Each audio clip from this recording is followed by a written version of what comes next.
1991 was an awesome year. Fruit by the Foot just came out, Arnold Schwarzenegger came back in T2, Color Me Bad wanted to sex you up, gross, and it was the year the Super Nintendo was released. I remember thinking to myself, I wasn't ready to move on from the NES to the Super Nintendo yet. It almost seemed like it was too powerful for me, like it was too much all at once. With all these colors, I'm sure the sound would have been awesome, because again, back then there's no internet to actually have you listen to the sounds or music or anything at the time. I'm going from 2 buttons to 4 buttons with 2 more shoulder buttons too. That sounds too confusing for me. It's not. It's too much. But once you experienced Super Nintendo, you knew it was all going to be good. In this video showcasing the 5 launch titles as well as most of the other games that came out and what you were playing if you were playing Super Nintendo back in 1991. Don't skip ahead in this video because you need to know which one of these games was your favorite in 1991.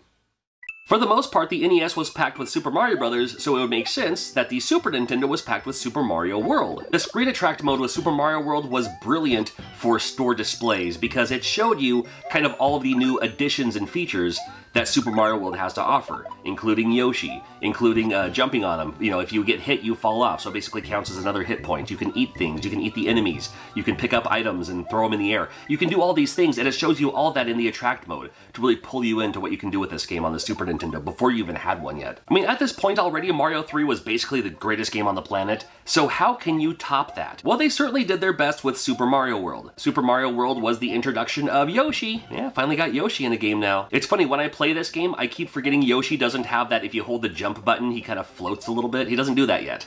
But also taking advantage with everything that the Super Nintendo now has to offer. There's an extra button that you can do like a spin jump. You can have a power-up in reserve, so if you lose one, you can drop another one. Some levels have different ways you can complete them, so like the level will split into 2 different paths. Now that you can do more, some of the boss fights are a little bit more interesting and stuff like that.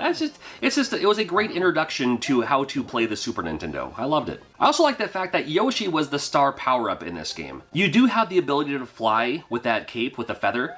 However, it's not even introduced until you move on to until you defeat the first boss.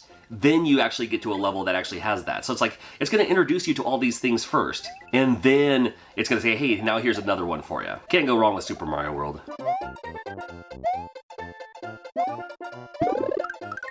Right from launch, introducing a couple of new IPs as well to Nintendo, including F-Zero. I have to assume, without doing any Googling research or Wikipedia or anything, that F stands for future. I don't know. I never bothered even looking it up. But F-Zero, fun racing game. Fun racing game. It absolutely uses the Mode 7 because that's how you move. So you can feel yourself going super fast and going around corners, and just the whole area moves and pivots and all that. The walls are electrified, you take damage, no problem at all though. They have these little beam areas that you can get your health back. You get your little speed boosters as well, so you can kind of like speed through some of these track parts. Years before Initial D, it was teaching you how to drift around corners to get those better times and everything. I suck at racing games, I'm not very good at them, but I loved me some F-Zero, and I certainly played this a lot. And I mean, even the original one is still super fun to go back to and play some more. Huge fan of F-Zero, glad they included this. It's just fun.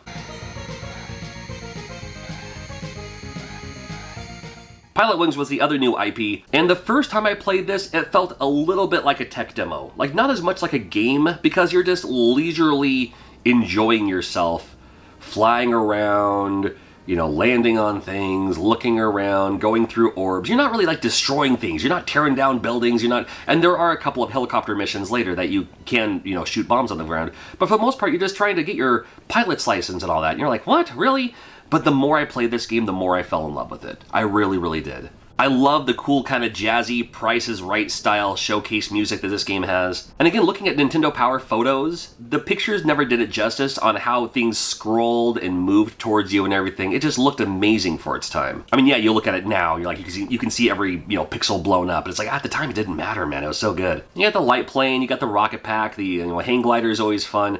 The parachute was one of my favorites as well. Rocket Pack was certainly my favorite. And I also like the fact that you had a chance at bonus stages where if you did certain criteria, you can earn some extra points, extra credit, if you will. It is possible to beat this game, play it all the way through, without ever flying the light plane if you focus solely on doing the bonus missions. It's possible. Pilot Wings is still one of my favorite games of all time. I love it.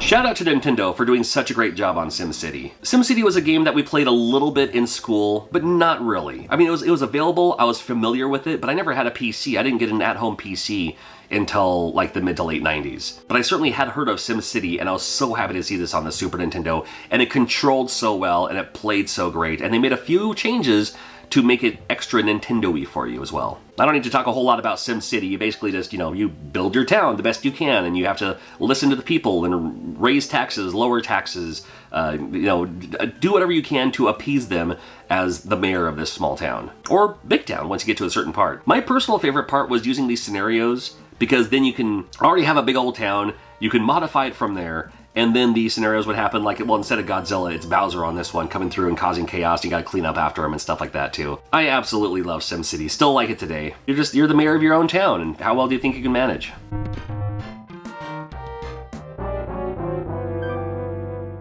Hold on, little nostalgia trip, here you go. Ah, it never gets old. A fantastic shooter in Gradius 3. Oh my god. Now right up front, you get to choose what loadout you want. Like, what would you like? Do you want the heavy lasers? Do you want the ripple lasers? What kind of force shield do you want? You get to choose, customize exactly how you want to play. That's best for you. And then you get an awesome shooter in Gradius 3. Fantastic music. I've always loved the fact that you get to choose your own power-ups and when you want them the most. I always have to get, a couple of speeds at first, and then maybe a missile, or then maybe the laser or something like that. I gotta build up to some options. This game does feature the Konami code. However, if you do it correctly, you blow up. But instead of left, right, you do LR, LR, and you get an immediate loadout of, to make yourself all souped up. Gonna help you out in the first little part of the game. It was pretty graphic intensive for the time with all these moving sprites. You would feature some slowdown, which I didn't mind. Now I understand there's like a patch later on that you can actually patch it so there's no slowdown. But the slowdown helps me out because, hey, I can dodge bullets easier. Good news for me. Love me some Gradius 3.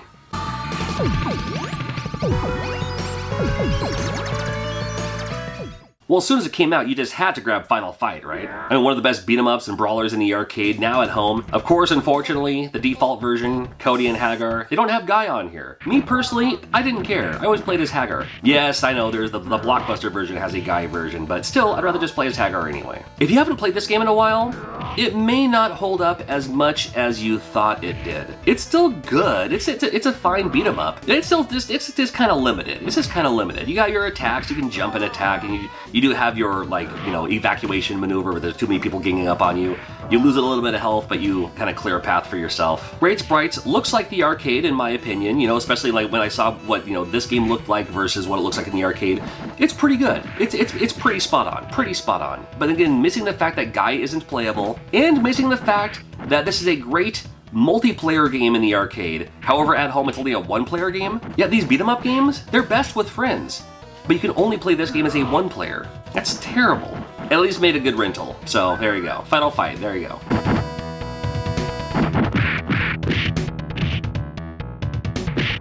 Probably the first RPG to enter the US Super Nintendo is Draken. And Draken was very, very interesting for its time. It really hyped me up for what RPGs could be on the Super Nintendo. Now this game is clunky. This game is bulky. May not have the best graphics. The music's pretty cool, but when I first started walking around, and I was just like, oh, hey, this could work. I would love to see a game like this. So of course now we have games like Skyrim, but at the time this was my Skyrim. I spent more time just walking around and fighting random enemies. And when it goes into the random battles, the enemies just kind of, it's AI style. They attack the way you want them to attack. But this game just brings back a ton of memories. Even just the skyline brings back memories for me playing this game. Of course, later on down the road, we've got the pseudo-sequel in Dragon View. That was way, way better. But in the meantime, Draken was all we had for the time.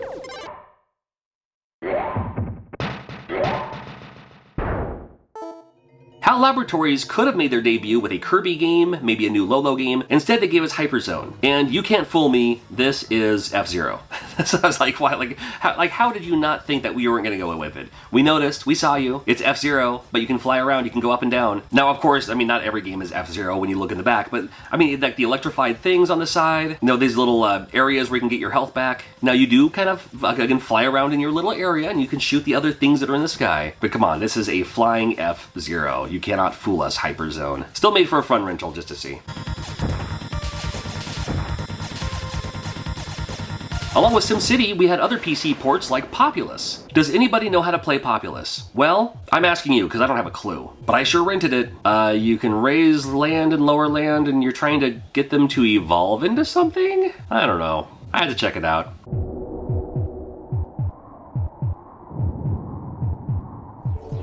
Now, R-Type, one of my favorite shooters of all time, and Super R-Type looked so good. I mean, this looks like a sequel to R-Type, you know, same kind of idea, same with the ship. You can shoot your bullets, you can charge up, you can now do a double charge to shoot even more bullets. And like R-Type, still with the one-hit kill, and still super, super hard. I have literally, to this day, never made it past the first level of Super R-Type. It is too difficult for me. I'm not kidding. I gave up on this game long ago. One game I didn't give up on, though, was UN Squadron. Now this, probably one of the best shooters on the Super Nintendo of all time. I mean, this is one of the best. UN Squadron, you may know it as Area 88, based on a manga, anime, something like that. Have a couple of fighters you can choose from. You do have a health bar, that's good news for me. I like the fact that when you get shot, you have to kind of like, you know, pace yourself so you don't get shot again immediately. You just have to, like, you know, find yourself so you can, you know, make it so you can save your health and all that. Gives you a couple options on the map of where you want to go, where you want to shoot. You can pick up items. You can purchase new ships, purchase new upgrades, purchase new weaponry and stuff like that. And it's not exactly bullet hell. You know what I mean? It's just like, it's not like, oh, this game's hard because there's a billion bullets on screen. No, it's just, it's a fun shooter and it looks great and it has that classic Capcom charm, which is, I think, what a lot of games are missing today. The bosses are usually pretty fun, too. Big fan of UN Squadron. I'll play this game all day, man. I'll hype this up forever. Anyone else rent Ultraman just because it was another game on the shelf and ended up really loving it? I know I did. I mean, it looks pretty rudimentary, fundamental fighting game. Yeah, you know what I mean? You can punch, you can kick, you can jump, you can chop. You can, I'm not familiar with Ultraman. I had heard of Ultraman before playing this game, but knew nothing about Ultraman outside of the fact that, hey, it's a Super Nintendo game. Gotta check it out. The more you fight, the more you can build up your energy to do these kind of energy blasts. However, you need to reserve as much as you can because to defeat the enemy, you can't defeat them just by punching and kicking them. To defeat them, you have to do like your Super Omega Blast or whatever, and that will actually defeat the enemy, so you can move on to the next stage. Little Mode 7 effects in this one as well. Ultraman, yeah, I love it. It's not great, but nostalgia-wise, I like this game.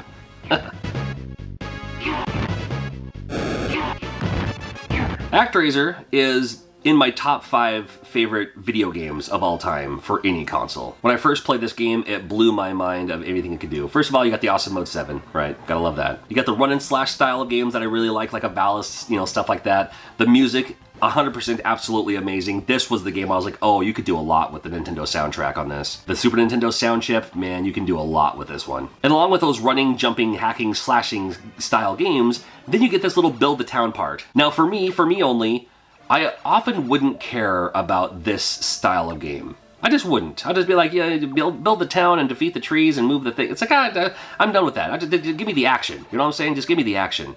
But they made this kind of fun, and they made this pretty fun. I mean, just, you know, it made it interesting. It kind of brought you along to the story as well. You know, like what's going on with the town, and somebody leaves, or, you know, these people are fighting, you gotta send them music. I mean, there's a lot of things happening with this, and, you know, you kind of play the role of God in a way, where, you know, we get to a certain part when you can't grow the town any more than it has to, but then you have more people moving in, so you have to, like, destroy the old houses so they can build new houses. I mean, stuff like that make you those hard decisions for ActRaiser, but man, I love me some ActRaiser. Still love it today. There is the newer one that came out. It's okay, but I mean, the original is always gonna be the best.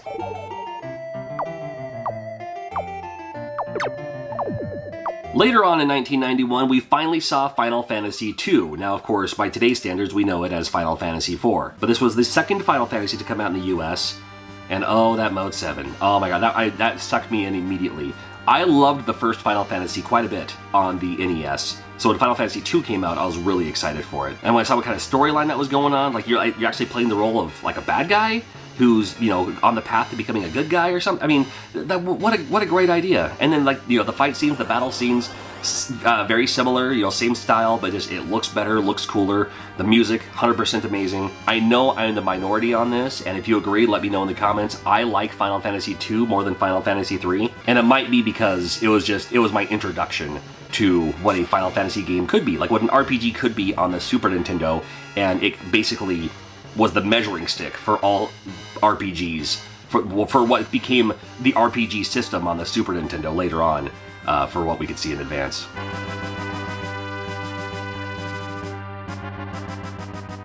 When in doubt, do a sequel to a classic. We got Super Ghouls and Ghosts. More of the same, more of the awesome. You got a double jump on this one. That's one of the newer features. This one features the double jump, which is super awesome and will definitely come in handy. Also now, on top of the magic armor, you get the green armor. And the green armor is basically just like a weapon upgrade to whatever weapon you have. But it was still, I mean, it was just hard enough. Like, you could get through this game if you really needed to. I mean, it's Ghosts and Goblins hard. You know what I'm saying? This one, to me, is easier than, like, let's say, the first Ghosts and Goblins.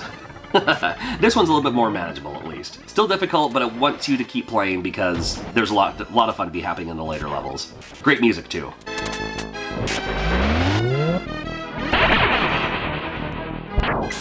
I promise you this is Darius Twin. It doesn't feature the title screen on the title screen. Believe it or not. Did you rent this one back in the day too? I mean, it wasn't UN Squadron, but it was a great Darius game. Darius games are always fun. I like the fact that it's always like flying fish. So, but if you like the Darius games, can't go wrong, right? It's a good one. It's fine.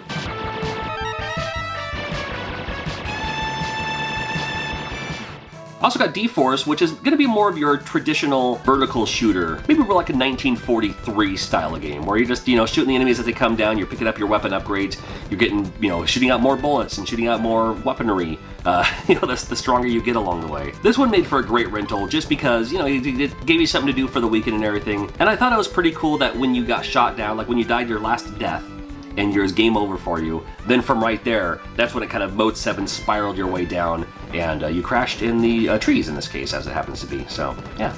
D-Force, there you go.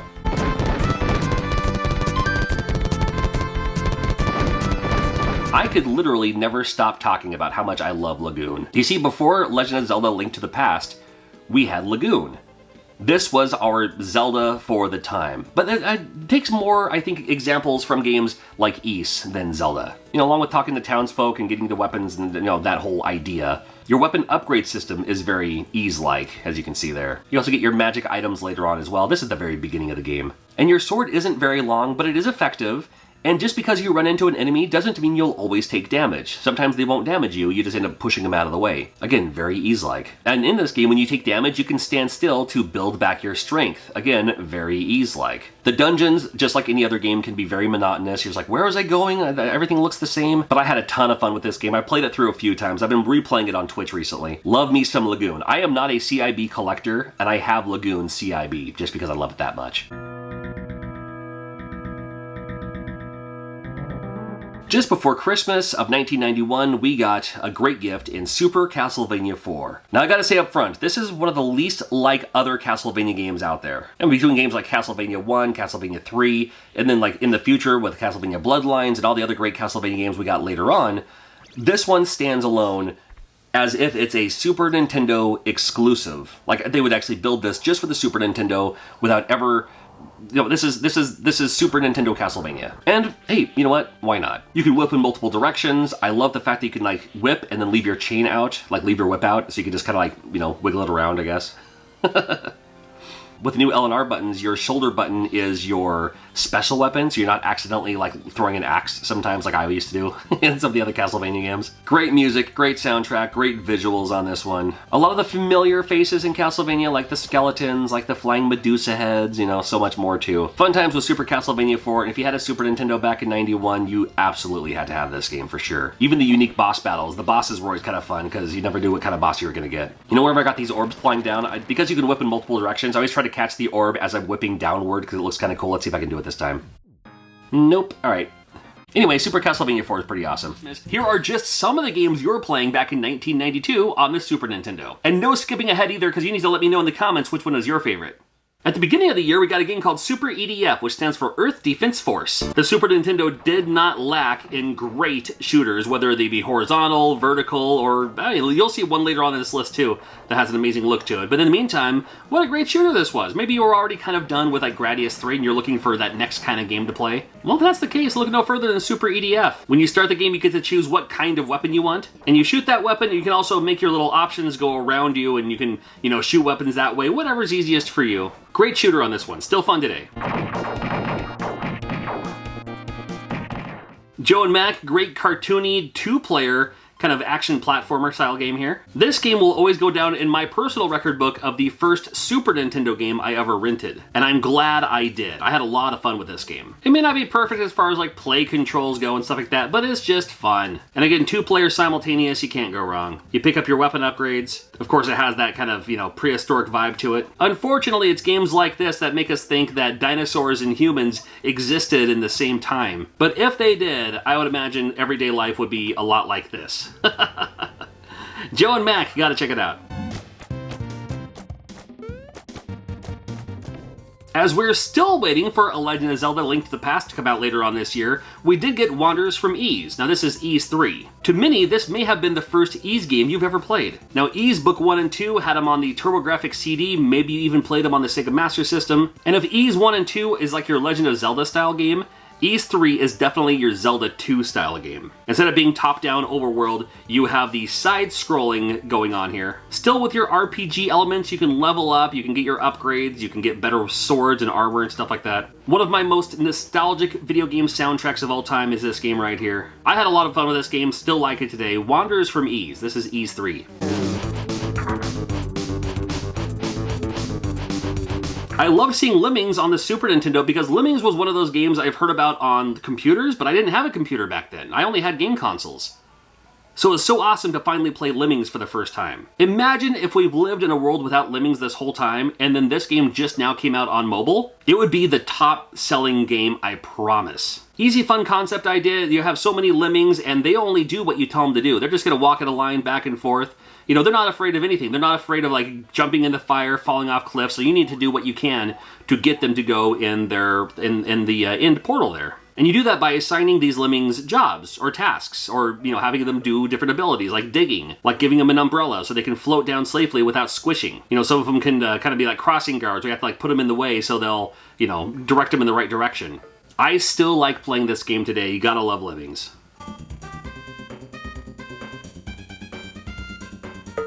If anything, I hope you were fortunate enough to at least rent Pit Fighter and not purchase. I liked this game quite a bit actually, on the arcade and even a bit on the Sega Genesis. The Super Nintendo port, not a good look. And again, a lot of the games in this video, it may not be because they're so great, it's just these are the games that you played, and if you saw this game, you probably played it on the Super Nintendo, and unfortunately, a lot of us did. So, misery loves company, right? If you haven't played this one on Super Nintendo, good on you. It's definitely dated. I liked it at the time for the arcade and all that, but on the Super Nintendo, it just wasn't a good port.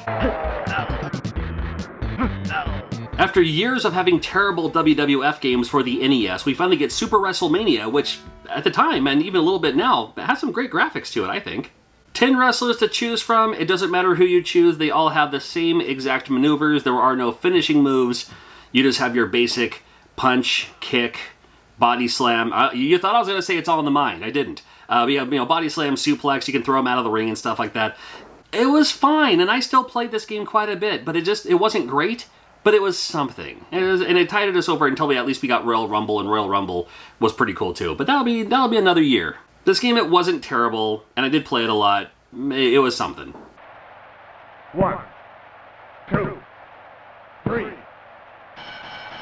Super Adventure Island. Now everybody loves the Monster World games. Everybody goes nuts over all these new remakes and the reboots and all these great things with the Monster World series. Never mind about all that. I grew up with Adventure Island. I want to see more Adventure Island in my life. And Super Adventure Island, I thought it was a lot of fun. It moves a little bit of a slower pace compared to the other Adventure Island games, at least it does in me. Same concept though, same idea. Your kind of life meter is constantly going down whether you're getting hit by enemies or not, so you have to constantly pick up these fruit to keep it, above the grade to where you need to be so you're not dying. And you get your weapon upgrades along the way, and you just move along. Great music on this one. Love the colors on this one. Loved me some Super Adventure Island, This game here is linear. You just go level 1, level 2, level 3. A lot of the other later on Adventure Island games would be a little bit more open world. This one is stage by stage, still a lot of fun.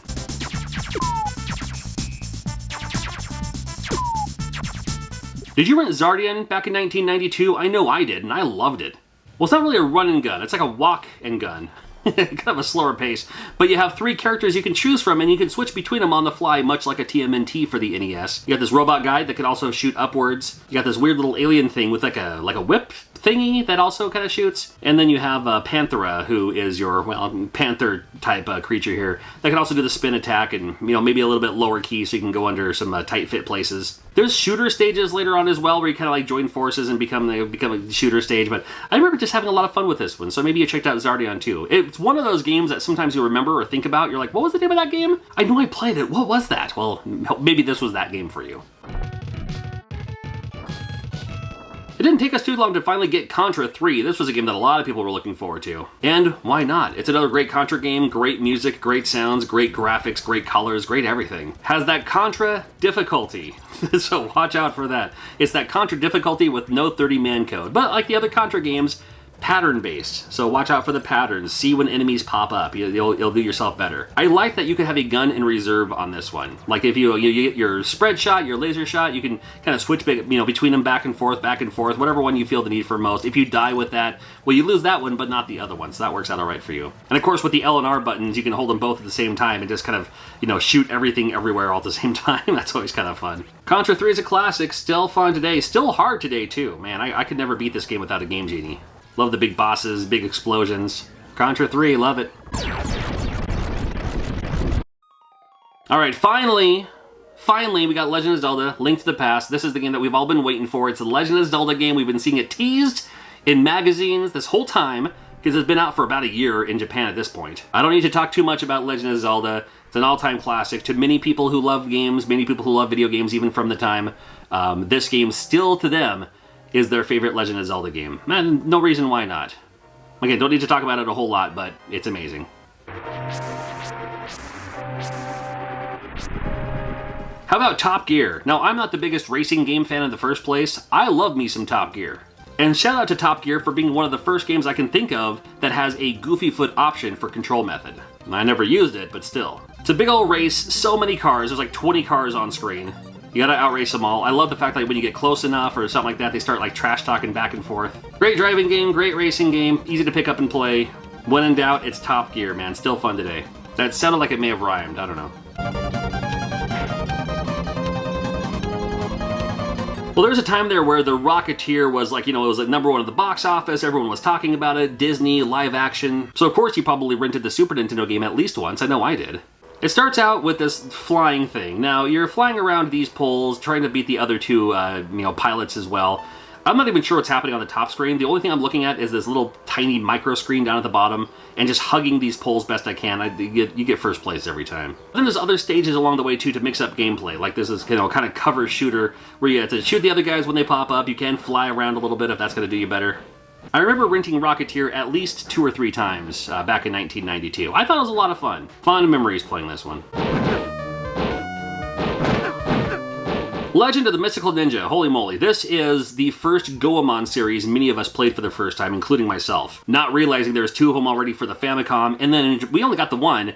In Japan, they got like 5. This game is everything I love in video games. It has a little bit of exploration, little top world. You're in the town, you can go inside these buildings and, even gamble or get items and stuff like that and defeat the enemies that are around you as well. Very cool effects, loved the music, I loved the style. And then once you're done with this area, when you're ready to, move on and fight and everything like that, it turns to a side-scrolling game. And this is where you can move on and, do more stuff too. Weapon upgrades too. The coins you pick up, you can use them to buy things. You can also use them to throw at enemies as an optional weapon.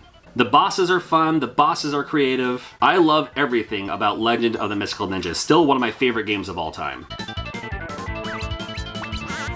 Spanky's Quest, maybe you rented because the title was silly. Now, you look at the back of the box, you look at the front of the box, and it looks like a kid's game. Well, it's harder than that. At least I think it is, especially those later levels. But the game's simple enough is you have to collect the keys to move through the door. This is what I'd call a puzzle platformer, maybe like a Bubble Bobble or something like that. You don't have to worry about defeating all the enemies, you just need all the keys so you can get through the door. And the different stages, sometimes they do 1 key, sometimes you need, 3 or 4 keys, maybe 5 keys. You can't pounce on the enemies. The only thing you can do is you can make these bubbles appear over your head, and the more you juggle them by bouncing, then when you activate your button, it'll turn into a different kind of ball to work as a different kind of weapon. And I'm a huge fan of Spanky's Quest. And as soon as you get over the fact that it's called Spanky's Quest, and you start a monkey, well, then I think you'll be alright. Holy moly, played me some Street Fighter 2. It's the kind of game I probably rented enough times, I probably could have bought it 4 times over. Now this is the first version of Street Fighter 2, it's only the 8 players, there is no, he can't play as M. Bison or anyone like that yet. But it didn't matter because those 8 characters is all we needed to have a weekend of fun, maybe friends coming over, just staying up late playing Street Fighter 2. Street Fighter 2 is the best sequel to any game of all time. This game today is still an S-tier fighter. Super fun today, love this game. I will never get sick of Street Fighter 2. And I still play it all these years, tells you something. It was also the year we were introduced to Mario Paint. Now, Mario Paint came with the Nintendo mouse. I honestly thought that more games would involve the mouse. Now, there's a few of them, not many. Now, I'm playing this on my Mister. I don't have a mouse hooked up or anything like that, so I didn't actually capture any footage, but yeah, Mario Paint was awesome.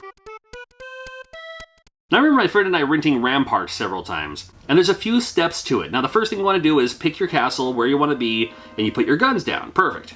Then it becomes the fight. You versus them. And they're going to try to bomb your wall. Now, your wall needs to stay connected for you to kind of capture that land, capture the area. So then on the next level, that's where you use your pieces, little Tetris-style pieces here, to put them in place to make sure that your walls are completely connected. And it's also your time to make walls around the other castles so you can claim them as well, which will give you more guns for your next battles. Make sense? I love this game. Another one still fun today. They made this on a few different consoles as well. I remember playing it quite a bit on the Super Nintendo itself, but Rampart's one you want to check out.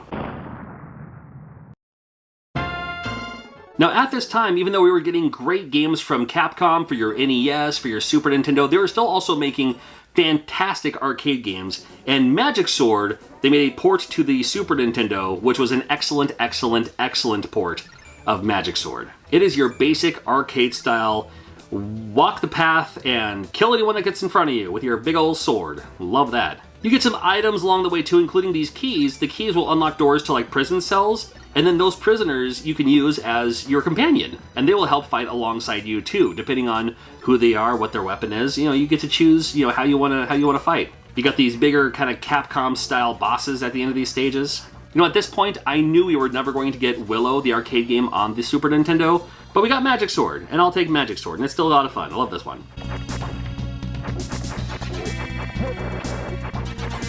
See, I'm telling you, the hits keep coming. Turtles 4, Turtles in Time, oh my goodness. Now, previously we had Turtles the arcade game, and then we had Turtles the arcade game on the NES. It got the job done. This one was pretty similar to the arcade version. It wasn't one-to-one, but I mean, as far as how it looks, how it sounds, how it feels, this game was amazing. Still fun today, too. There's a lot going on with this Super Nintendo version of Turtles 4, Turtles in Time. It's one of those games that everybody had. You could have rented it, too, but it was what I definitely had on my list of games I wanted to own. And I did, later on. Took me about a year later, but I finally got it for my birthday later on. The hits keep rolling. I'm telling you, 1992, a great year for Super Nintendo with Super Mario Kart. This is the first time we ever saw a Super Mario Kart game. 8 drivers to choose from. Some of them have better top speed, some of them have better handling. However you want to play the game, that's all up to you. What made this game fun, even for non-racing game fans, is not only was it, fun, cutesy, colorful, music was fun and everything, 2 players simultaneous, you gotta love that. But you had the option to get these items, and these items you could use to your advantage, sometimes your disadvantage too. Great use of Mode 7 for the time as well. It was just a fun game. And the battle mode was my personal favorite part of this game, but Mario Kart itself, super fun to have. And man, this is one of those games that it never got old. You always just had friends come over and play some Super Mario Kart until the sun comes up. Nothing wrong with that. Another great shooter in Axley, and what a great use of Mode 7 as well. You start with your items here, you go ahead and choose your weapons, you'll get better weapons later on too. And how this game looks is amazing. At least on these stages. It alternates like every other stage. There are stages where it goes into like a side-scrolling shooter, but I just want to show you this first stage because it really draws you in just of what you could use with Mode 7. You got the 3 different guns you can switch from back and forth and back and forth. Sometimes you might lose them, but you might get them back later on, you know. Actually, it's a great one. Definitely want to check it out. Anyone else play a butt ton of Faceball 2000? I know I did. Well, nothing says arena shooter where you're shooting these have a nice day faces. You can do 2 players simultaneous on this one too, and I know I did quite a bit. I wouldn't mind seeing a reboot of this. I mean, there's something about these just shooting these happy faces in their face. Sometimes it's exactly what you need to brighten your day. You know, big, blocky, colorful. So it's not like, you know, it's not like really violent or anything like that. It's almost like you're just like throwing Nerf balls at these other have a nice day faces. Had a lot of fun with this one. Love seeing this on the Super Nintendo. Have a nice day. Now, Phalanx is a great shooter. However, you probably rented it because the box art was probably the greatest and most obscure box art of all time. But when you get past all that, it's a great shooter. It reminds me of a fantastic shooter. It is a PC Engine quality shooter, and that's saying a lot because PC Engine has the best shooters of all time, of course, right? This one, way up the list on great shooters, I think. I like this one a lot. Not much I need to say about that. It's just, it's good. Yeah, check it out. Well, maybe by this time you've already gone all the way through Final Fantasy II, which we now know is Final Fantasy IV. Well, what's next? Well, then we get Final Fantasy Mystic Quest. Not exactly the same. The graphics are kind of similar, but just feels different. Well, the first thing that happens that's totally different is you have a jump button. That's right. Some NPC in your way trying to get through the door. You're just like, just move out of the hallway so I can get through, and they're like walking into a plant because they don't know where to go. You can just jump over them. I love it. The fighting looks a little different as well. It has that behind the back kind of view. Still RPG elements. You got your sword, you can heal, whatever you feel like doing. And I love the fact that the enemies appeared like they took damage along the way, so you knew about how much damage they had left, you know. I also love the fact that you could see the enemies on screen, so you knew if you wanted to avoid them or if you wanted to, you know, run into them so you could do some level grinding. Love that. They touted this game as an RPG for beginners, and yes, I understand it's not a true Final Fantasy game. They just gave it the Final Fantasy name to sell some copies. I still 100% love this game. I think it's great.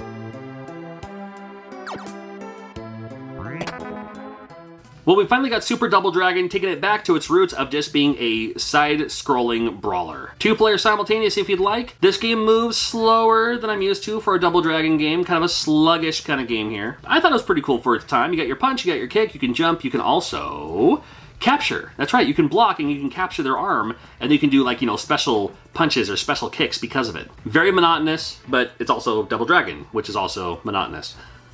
But love to see Super Double Dragon. I like the music to this game too. Well, Acclaim made all the Simpsons games for the NES, and although I didn't think they were that great, we were hoping for a win with a great Simpsons game from Acclaim for the Super Nintendo. And this one, it was worth a rental at least. With Bart's Nightmare, you just kind of go around town and you find these little pages that you can eventually jump on. You go in, you choose which door you want to go through. It's going to be a different kind of stage every time. Like this one, you happen to be Bartman flying around. Okay, well, that's something. Yeah, I mean, like I said, it was worth a rental. Hook, the movie, super popular for the time, and then why not have the Super Nintendo game? And this game I thought was a sleeper hit because this game was fantastic. You do move a little bit slower than you might be used to for a platformer like this. And I don't know if it's, I mean, it's still kind of based on Hook, the movie, of course, but of course in this game, no one wants to play as Peter Banning, right? So you just go straight into being Peter Pan. You can't fly yet, you'll learn the ability to fly later. And this is just the kind of the first tutorial stage anyway, but you know, later on you fight the enemies, you can fly around and do stuff like that too. Excellent game, I thought it was, and definitely worth checking out. Imperium came out, and maybe you grabbed it because it was another shooter. This time it was a vertical shooter. That's right. And instead of being a ship, you're kind of like a Gundam, like a robot kind of thing. Yeah, there you go. Just great vertical shooter. Can't go wrong. On the Ball was interesting enough. It was a puzzle game. If you loved the bonus stages in Sonic the Hedgehog 1, you would love On the Ball. Your ball stays in the center of the screen, but it's always due to gravity, so you have to rotate the entire screen to get where you're going, either by using the D-pad, or you can also use the L and R buttons. And this game is oddly addicting, strangely addicting. You might see this game, you're like, oh, okay, you know, I get it. But as soon as you start playing it, you're just like, oh, I can do better next time. You can try to beat your high scores and all that. Yeah, On the Ball is awesome. Oh my god, the animation in Out of This World blew my mind. When I first saw pictures in magazines, when I first saw Coming Soon and all that, the back of the box, I was like, the graphics don't look all that great. Like, I get it. But again, all we had was magazines back then. We didn't have videos and stuff. Until I started playing the game, I was like, okay, now I get it. Because, I mean, it had little cut scenes and everything. Literal cut scenes, right? Scratch scenes, no, you call it whatever you want. And it was just fun to see, unfortunately, it was fun to see how you could die next. That just had that look to it, that you're just like, I don't want to miss any animation. I don't want to miss any cutscenes, even if it means my death. So I spent more of my time probably dying in different ways. Trying to progress in this game. I have beaten this game, but yeah, it was a lot of fun to play this game.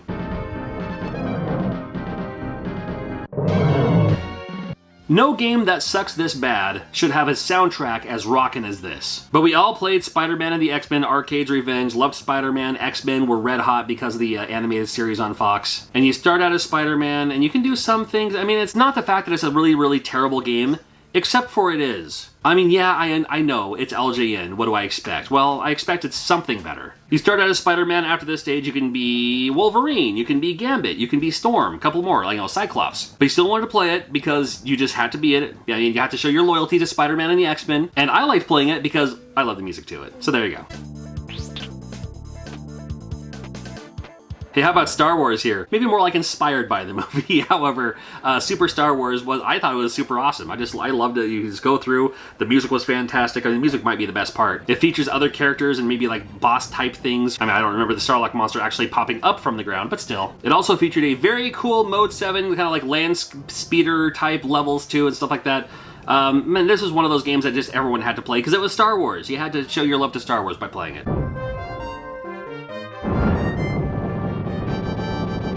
Magical Quest starring Mickey Mouse. This is one of those unknown secrets, but it goes without saying. The Mickey Mouse Capcom games, despite them being Mickey Mouse, are all generally very, very, very good. I know there are other Disney licensing that I'd rather have this, I'd rather have that.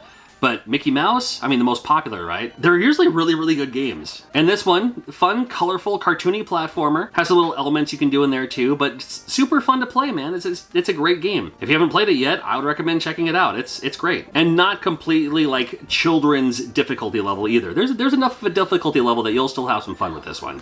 And it won't be such a breeze just to go through it, right? Rival Turf was a game I had to check out because it is a two-player street brawling game. Rival Turf was a game I had to check out because it was a lot like Final Fight, only this game was two-player simultaneous. Final Fight for the NES wasn't.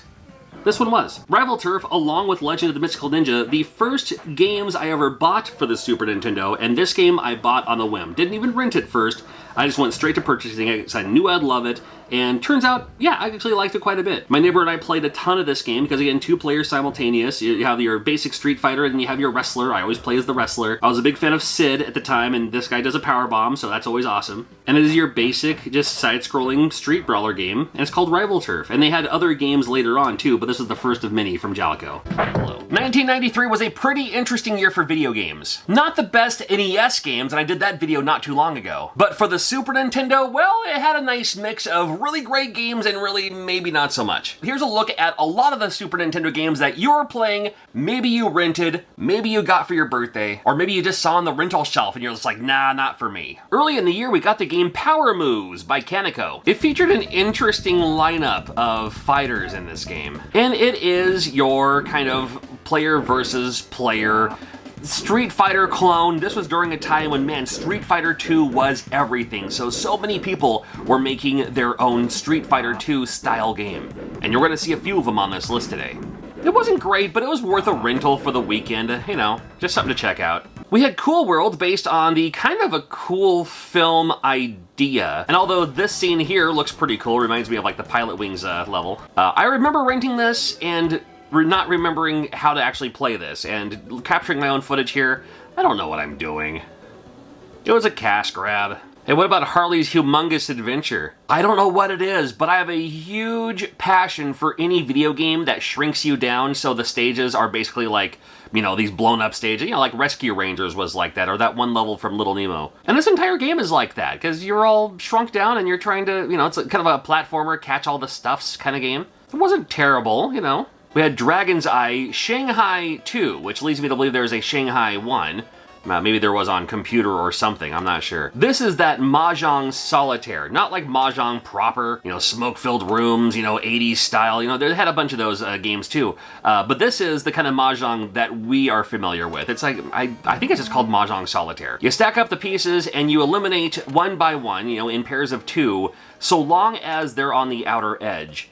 You can select them. Super chill, super nice game. This is the kind of game that your mom would actually play. And it's still a fun game today. I mean, they still have this game, it's several iterations, but they had this for the Super Nintendo, which was perfect. I remember renting it a couple of times at least. Well, with the success of Sim City, now we have Sim Earth, where you're in charge of building a planet? Okay, if you insist. I mean, if you trust me with building a planet, I guess we'll do the best we can anyway.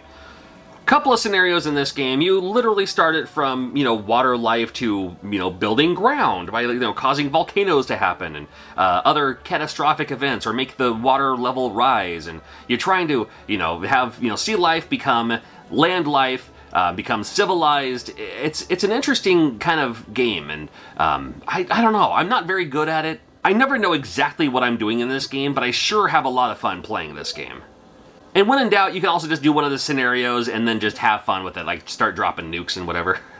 I've done that once or twice. Super Valis 4, I was just like, my god, where are the other Valis games? 4 already? Well, I mean, I guess if you had Super Castlevania 4, you can have Super Valis 4. Well, they've had the Valis games on other systems for a long time. PC Engine, Sega Genesis, Mega Drive, whatever you want to call it. And a very kind of fun, just run and slash style game. It has that anime look that I really, really liked. So it was fun to see and fun to have here in the United States. Got Tiny Toon Adventures, Buster Busts Loose. Now, Tiny Toon Adventures, one of my favorite platformers on the NES. And the Super Nintendo version, well, this is not the Super Nintendo version, this is its own game. Kind of interesting, where you can't jump on their heads just by nature of, like, you know, Mario style. You can't just pop on their heads. But you do have this kind of somersault drop kick, very Starman-like from pro wrestling. That is your attack. And there's also a dash button. And dashing is a huge part of this game, where you have to, like, dash and then jump over things and everything. Nice, bright, cartoony graphics.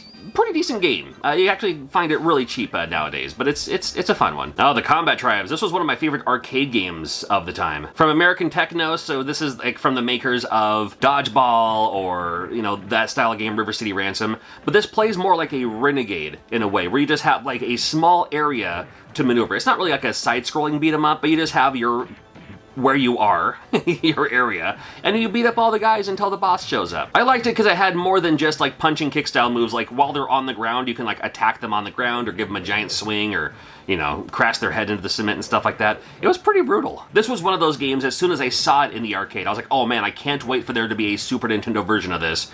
And then, about a year later or whatever, the Super Nintendo version came out, and I was super happy about it. Well, although 1993 may not be the best year for video games, it gave us 2 games. It gave us Doom, which came out first on PC, but it also gave us Star Fox. And Star Fox has been a main, well, is it a main staple of Nintendo? I mean, we haven't seen a Star Fox game yet on the Switch. I don't know. It's a game that a lot of people love. Now, when it first came out, I wasn't the biggest fan. And even still, it's like, I get it. But it was really cool of Nintendo to do a new IP. This could have been some polygonal Mario flyer or something or other, but let's make some new characters. Let's make a new brand. And they did that with Star Fox, and there's a whole lot of Star Fox fans today because of it. And this is the one that started it all on the Super Nintendo. Very kind of mind-blowing with the polygonal flying and all that. Very cool that you can do that. Thank you, Nintendo, for Star Fox. We got Fatal Fury, which is one of 3 Neo Geo games that we got on the Super Nintendo. We'll cover the other ones later in this video. And this is the one that most people, I think, gravitated towards the most, was the Fatal Fury series. Has that nice pick-up-and-play style again, kind of a Street Fighter clone, but it still has a few things that it did on its own, for its own. And I loved the fact that we had Neo Geo games on the Super Nintendo. Were they Neo Geo quality? Well, maybe not as much as we would have liked, but versus paying for a Neo Geo, which barely anybody could, you know, unless you play these games in the arcade, to have that Neo Geo at-home experience, this was the best we got. And I thought they were done very, very well. Huge fan of all the games. And Fatal Fury was one of the best. And then we turn around and have Street Combat. Now, okay, Street Combat, another fighting game, another Street Fighter 2 clone in a way. Versus style, weird moves, kind of crazy characters and stuff like that too. Got a couple of moves you can do. This game features a jump button. No 2D fighting game should have a jump button. Up should be jump always. But here we are. And it took me until the internet to figure this out, and it took me when I started playing Super Famicom games, that I realized that Street Combat is just a graphic hack of a Ranma 1/2 game. Now there is a Ranma 1/2 game that did come out in the US. This is not that one. This one came out as Street Combat. Confusingly. I don't know if it was a license issue or they're just like, nobody knows what Ranma is. We'll just call it Street Combat and do something else. I don't know. But yeah, same idea, same thing. Interesting. Wayne's World from THQ. This is during a time where THQ was kind of like the new LJN. If you will. Based on the Saturday Night Live skit, and then there is the movie, and then, let's make a video game based on Wayne's World. Now, this one is better than the NES one, but it was just kind of fun to see on a Super Nintendo. It had the little digitized pictures, and it had the voice samples and stuff like that. It was maybe worth a one-day rental. Yoshi's Cookie for the Super Nintendo. There was an NES version, there was also a Game Boy version, and this is the Super Nintendo version. I loved it that Bulletproof Software had licensing rights or whatever to take their puzzle game and add the familiar characters to it. And I do love this game. I mentioned that in my Nintendo video too. I don't think there's anybody on this planet who likes Yoshi's Cookie more than I do. I don't know what it is. It's just aligning the cookies all the way across, all the way down. Keep going. I don't know. It's just a super fun, chill game. I still play it today. We had Brawl Brothers, which was the sequel to Rival Turf, and Rival Turf was kind of a favorite of mine when the Super Nintendo came out, because unlike Final Fight, it was 2 players simultaneous as a side-scrolling beat-em-up, and this time you have 5 players you can choose from. It doesn't matter how many players there are. Whoever does the wrestling moves, that's the person I'm playing as. Every time, 100%. Whoever has the wrestling, whoever is the wrestler, the ex-wrestler, or whatever, that's the person I'm playing as. Final Fight guy on Super Nintendo, I'm still playing as Hagar. It's that serious. And this one's fine. There's several of these games for the Super Nintendo, and I think they're great. I like them. I like them. Oh, The Lost Vikings. Man, was I a fan of The Lost Vikings when it came out. Great music, kind of a fun story, And teamwork makes the dream work. The 3 different Vikings have different abilities. One can run, one has a weapon, one has a shield, and you have to, switch back and forth between the different players to attack the enemy, and then block the laser, and then run and jump over a thing to hit the switch and stuff like that.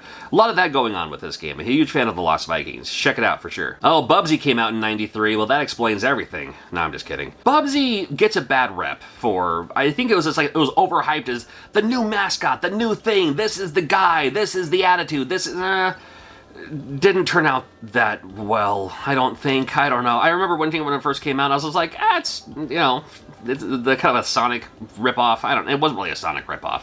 It tried too hard to just be what it is. It's a decent platformer. It's a decent run and jump style game. And it features my favorite idle animation of all time. To this day, my favorite idle animation of all time comes from Bubsy for the Super Nintendo. It's this right here.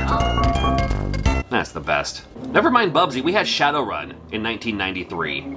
Shadowrun. Now, this is the Super Nintendo version of Shadowrun. There's a lot of people who say the Genesis version is better. I played it mostly on the Super Nintendo. This was the Shadowrun that I played. Both are completely different games. And this game would have been easier with a mouse, I think, but I mean, it works okay just by using the D-pad. I don't know, it just seems like it was more of a PC-style game that happens to be on the Super Nintendo. And a lot of those, I liked the idea that I could do that.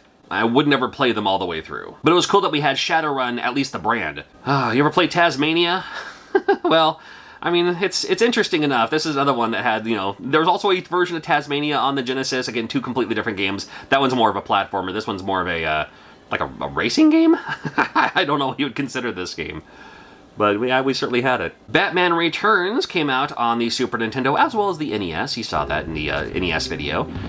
This one I liked more. It's a side-scrolling beat-em-up. It's just a one-player style brawler type game, and it's fine for what it is. It was okay. I mean, again, this was one of those games. It was worth the rental because you could rent it, you could play it that weekend, beat it that weekend, bring it right back, and say, okay, that was cool. And I liked the fact that you could take enemies and throw them in the background to like smash windows and stuff like that. I thought that was kind of fun. Pocky and Rocky. This is a game that, oh boy, it was nice because I mean, old school fans know, it's Kiki Kai Kai. I mean, this came out for the Famicom Disk System, it came out for other stuff too. Was it on TurboGrafx 16 or PC Engine? I think it was. And this is that kind of bright, colorful, vivid style. Looks a little bit like a Legend of the Mystical Ninja-ish. I think a lot of people compared that to this because a lot of times this was the one that they played first. They didn't even know about the other ones. This is the one. And I'm so happy that this happened. So, super fun game. 2-player simultaneous if you'd like. It's the one to play, man. It's awesome. I love it. Oh, the Riggs bedroom had many a rock and roll racing night. Whoa, that sounded weird. I rented this game a lot. My friends and I, we love this game. And why wouldn't you love this game? It has, like, licensed music for some of the tracks anyway, and it plays like RC Pro-Am. It's basically RC Pro-Am, but with, like, a rock and roll vibe and everything. It's great. It's perfect. It's almost the perfect game. If it was like 4 players simultaneous, that'd be something. I wish we would have a revamped new version of rock and roll racing, and maybe we can get the people at Interplay and Silicon and all that to make that happen. Oh, who is it now? Is it Bethesda? Bethesda, please make an upgraded, updated rock and roll racing game with multiple players online and just all licensed music. That would be amazing. I think we'd love to see that. I sure played a whole lot of WWF Royal Rumble. At the time, this was, unfortunately, the best WWF experience we've had to this point was this game right here.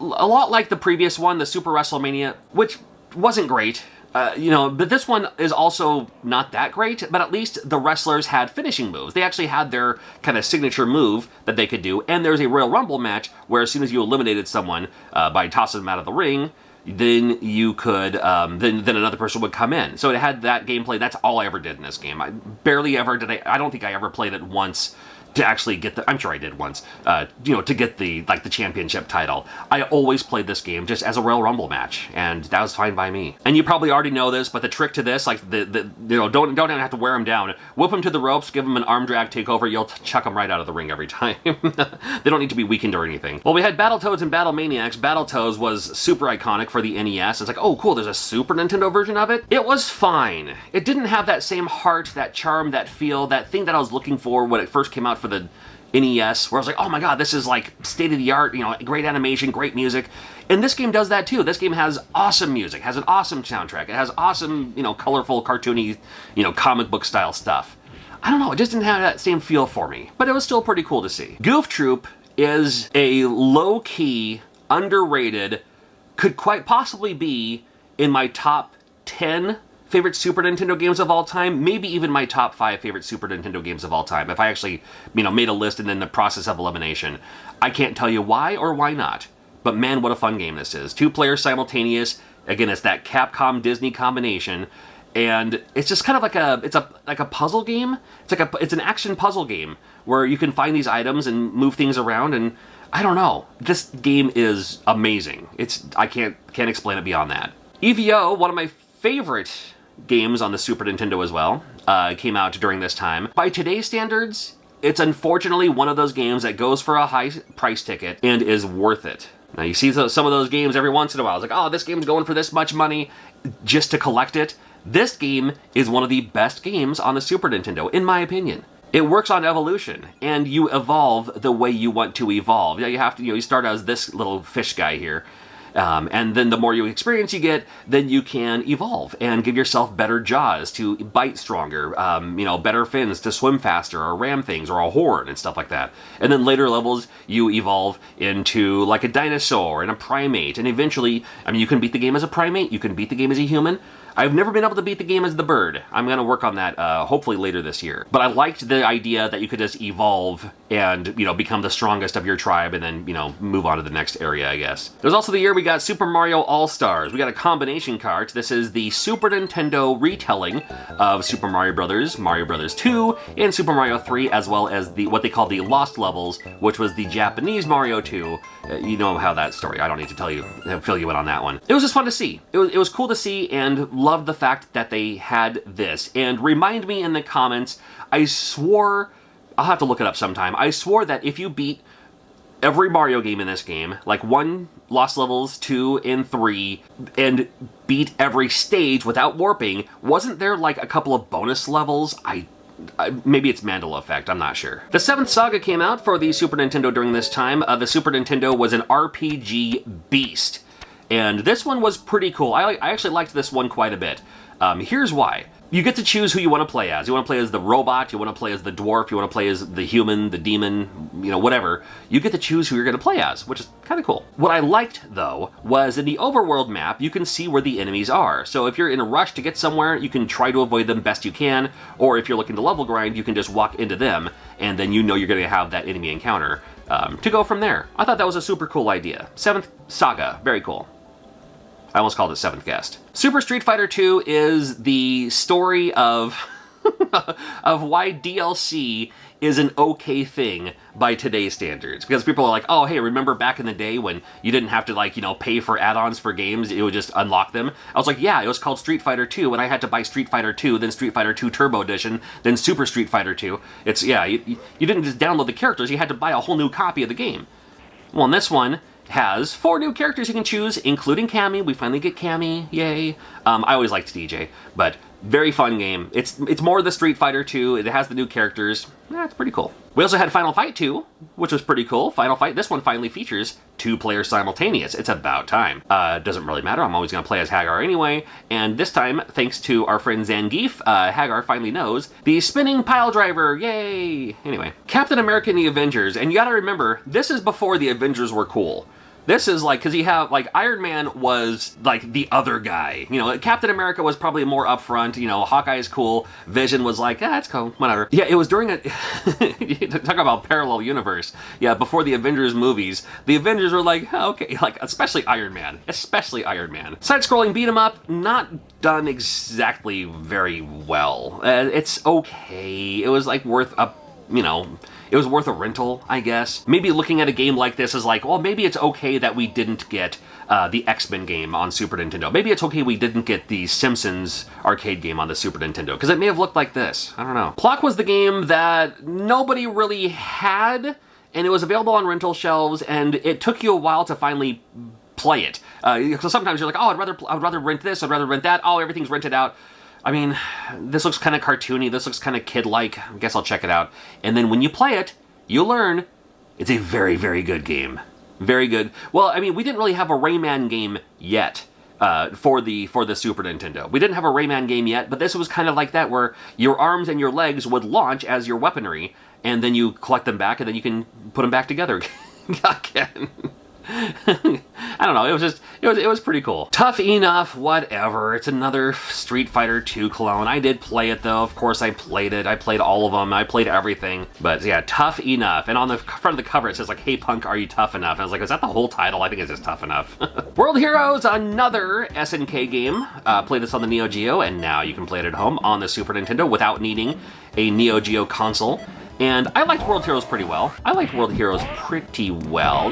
pretty fun. This was a pretty cool 2D, you know, side-scrolling fighting game. What do you want to call it?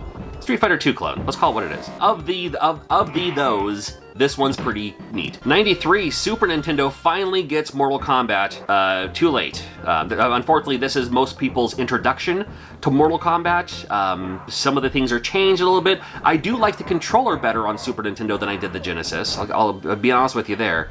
But it didn't play very well. You know, of course they removed the blood. That's kind of what made Mortal Kombat, you know, cool and, you know, whatever. The fatalities were not, I don't know. Yeah, you know, it's Mortal Kombat on Super Nintendo, what can you say? Zombies Ate My Neighbors, this was another fun one. 2 players simultaneous, collect all of the neighbors and the people, and get rid of all the zombies and stuff like that.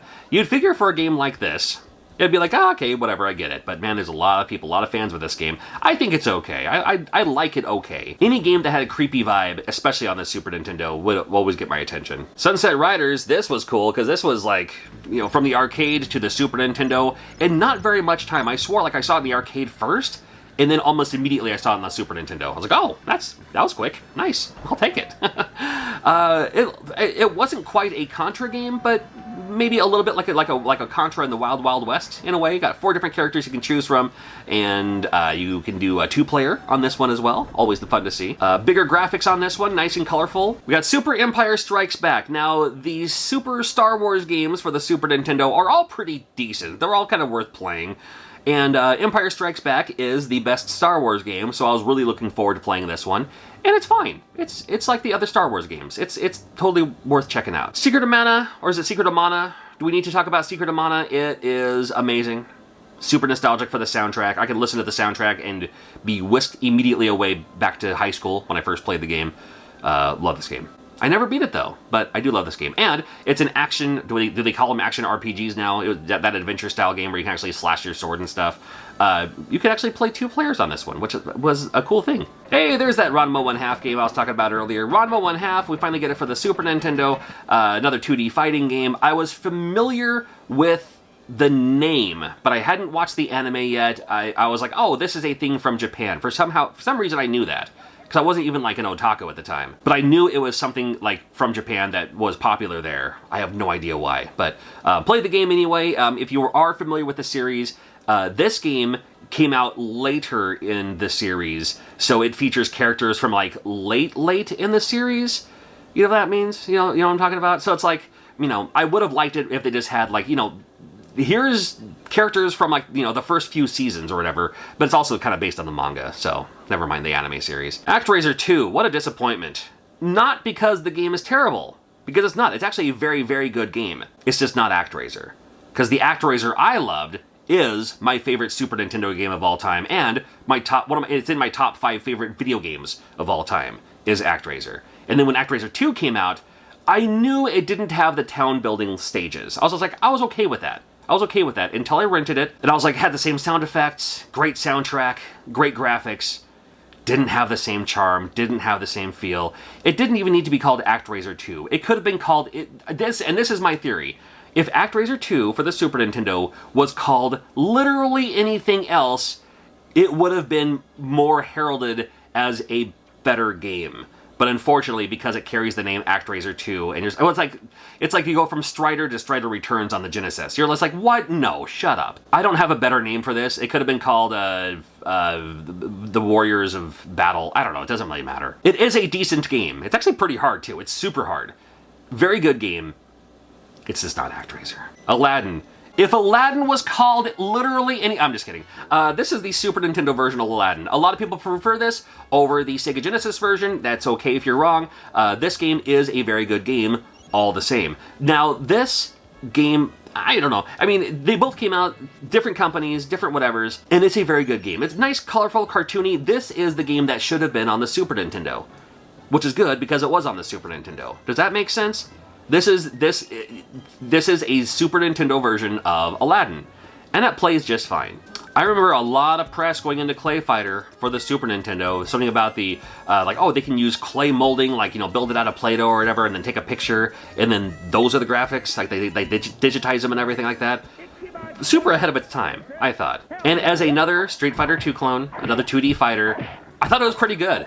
I had a lot of fun with this game. It was just fun to see. Nice and colorful, and a lot of personality with this game. Is it the best fighting game of all time? Absolutely not. But it was a lot of fun, especially in a world of really bad Street Fighter 2 clones. Well, there's Jurassic Park on the Super Nintendo because Jurassic Park was everywhere during this time. #1 in the movies, all the toys, all the action figures, all the t-shirts, all the everything. So of course you gotta capitalize on the video games. And although this game is made by Ocean, it's an okay game. Hey, we finally get the Art of Fighting. Now, if Art of Fighting came out, it's another SNK game. Don't need a Neo Geo to play it because you can play it on the Super Nintendo. And of the 3, I kind of consider them the main 3, the Fatal Fury, World Heroes, Art of Fighting. Of the 3, Art of Fighting was the one that I liked the most. Me personally. I don't know why. I don't know. I just liked this more than the other ones, and I had a lot of fun playing this game too. 2-player, pretty cool. The other ones that came out, they're great too. To the point where even if I play like the King of Fighters series, I play as, the Art of Fighting characters in this game. I don't know, I thought it was fun. I really, really enjoyed this game. I enjoyed this game so much, I capture my own footage when I do these videos, and as I was capturing my own footage, I literally beat this game. I literally just kind of played all the way through this game and beat it. Just because I was like, oh yeah, it's been a while since I played this game. I just started playing it. I was like, oh yeah, I forgot I was filming for a video.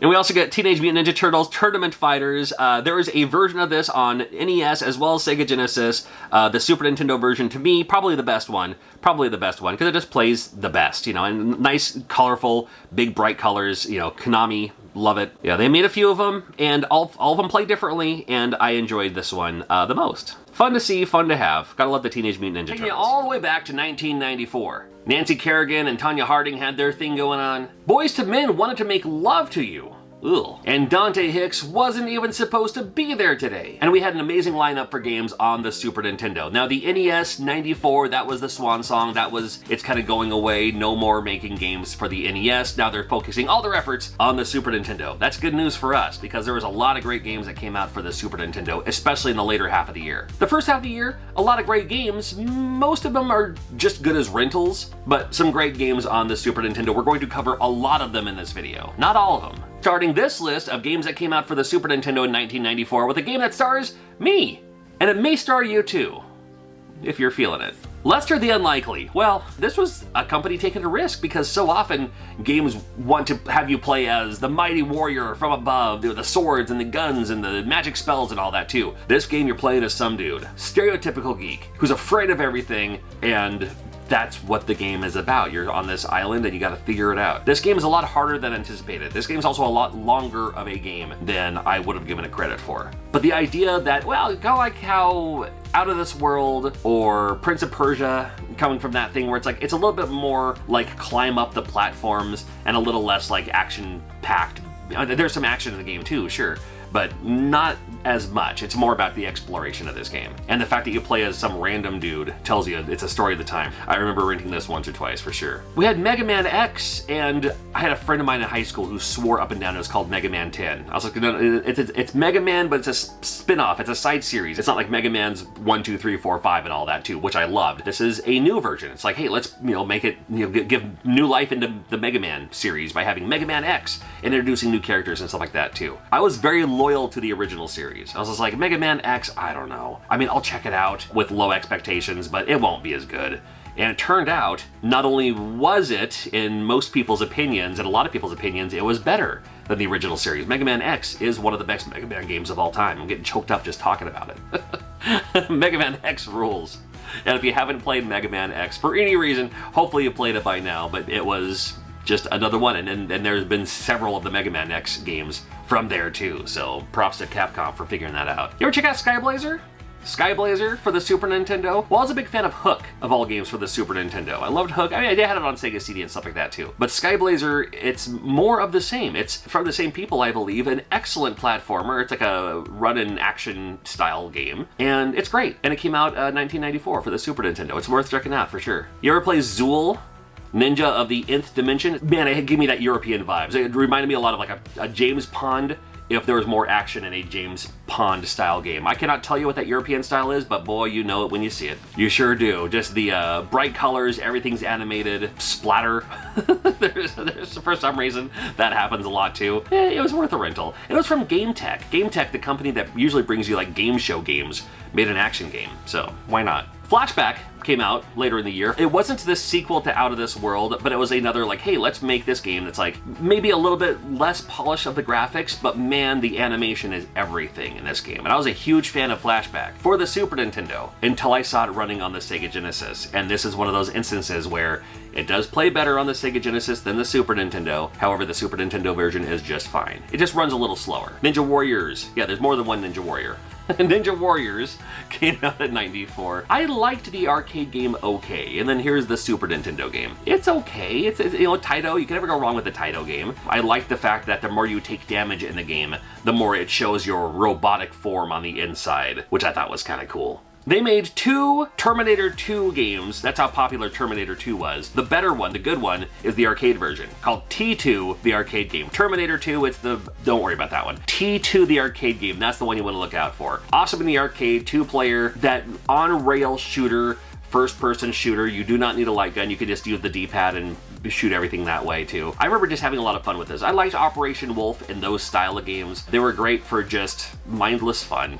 You can't go wrong. Excalibur 2097. Excalibur 2097, the future year of 2097. I say the future year. It's coming up in like 50 years or something like that. It's not too far in the future than we think. But a very good game, I thought. It had the techno soundtrack, where techno was like in Mortal Kombat and everything else. This game was a lot of fun. It had like 2 different slash buttons, so you had like a slash and a thrust with your sword, and you could also block with your sword too, which was really cool too. So there's a lot of sword technique, I suppose, in this game. Unlike a lot of other games where you just have a jump button and a slash your sword button, this one actually gives you some different options for slashing your sword, which was really cool. And I thought the game was really fun too. Claymates came out from Interplay, so we had, you know, like clay fighters where it's like, oh, we can make games, we can mold them in clay and then take pictures of them, and then those will be the graphics for the end game thing. And Claymates came out too. It wasn't a fighting game, it was more just like a little kiddie style platformer game too. But it was cool to see that they could do something like that, where you could just like, here's a game made out of clay, digitized, playing on a Super Nintendo. Blew my mind for the moment.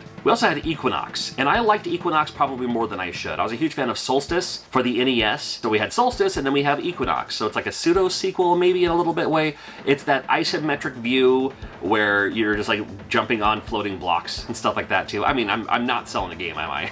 But I remember having a lot of fun with this. At least it looked unique enough for me to say, ooh, that's something different. NBA Jam came out in '94, and NBA Jam was that Super Nintendo game. It was on all the consoles. It was on everything, and great in the arcade too. But NBA Jam was that game that even non-sports fans loved playing it, including myself. And again, I'm 6'5". I didn't play basketball because I have terrible depth perception. I learned later in life. I still could have played. I didn't have to shoot. I could have passed it to someone who could shoot.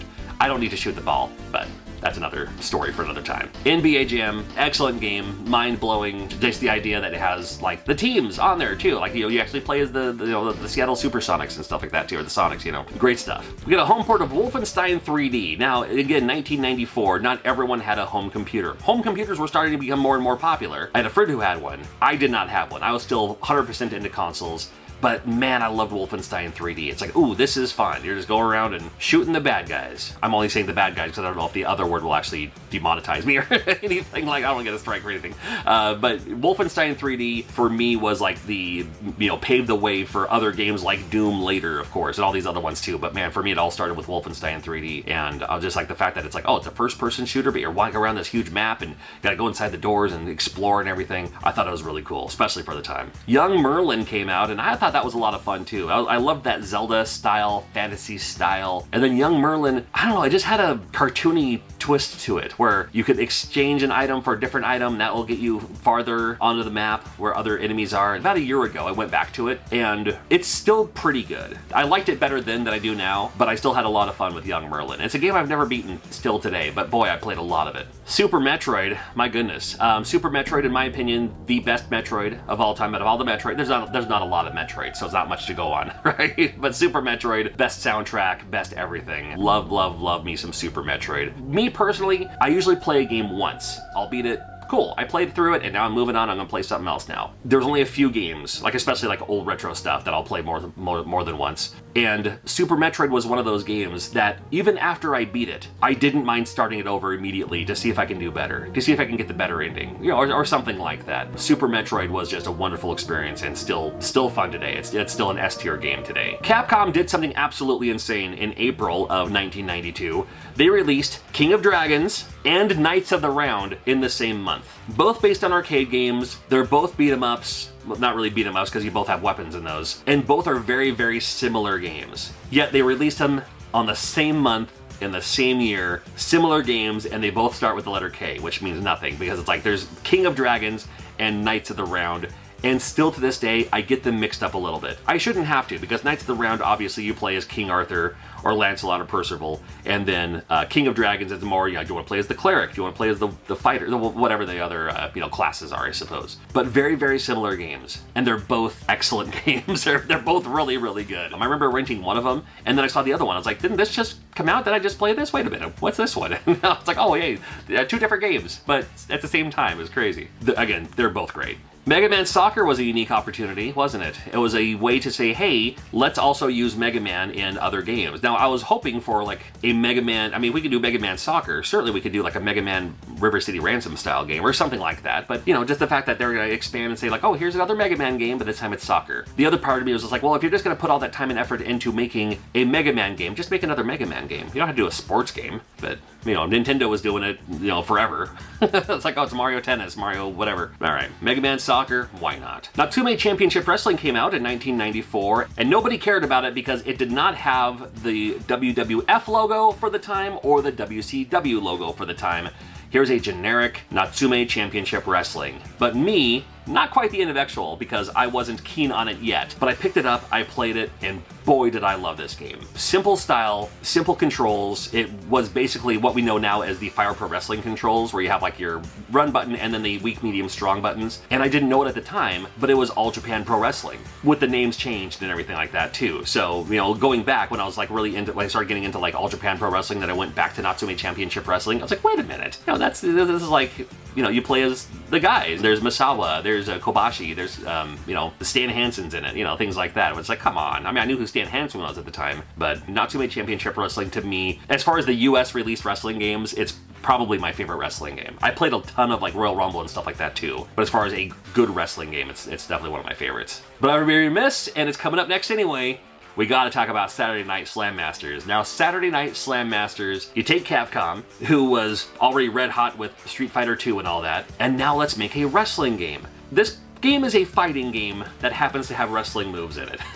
At the end of the day. Is it a wrestling game? I don't know if I mean, yes, there's wrestling in it, but not quite like the wrestling style of game that we were used to for the time. But then the fact that you can play as Hagar in it from Final Fight, what a great crossover. I did love me some Saturday Night Slam Masters though, so happy to see it on the Super Nintendo, played wonderfully. And then we get Super Street Fighter 2. Now Capcom was just pumping out games left and right in 1994, and Super Street Fighter 2, they still didn't want to make Street Fighter 3 just yet. At the time, I was like, shut up, just make Street Fighter 3 and get it over with. But why would they do that when Street Fighter 2 was still selling 1 million copies a day? And this is one of those instances where somebody says like, oh, you know, DLC, you buy a game, you have to pay extra for extra characters and all that? What's up with that? I remember the day the game came out finished. I was like, yeah, me too, it's called Street Fighter 2. I bought Street Fighter 2, I bought Street Fighter 2 Turbo Edition, I bought Super Street Fighter 2, so instead of like downloading characters, I have to buy a brand new game every time. And Super Nintendo games at the time were like 70, 80 bucks. You know, I'm not cheap.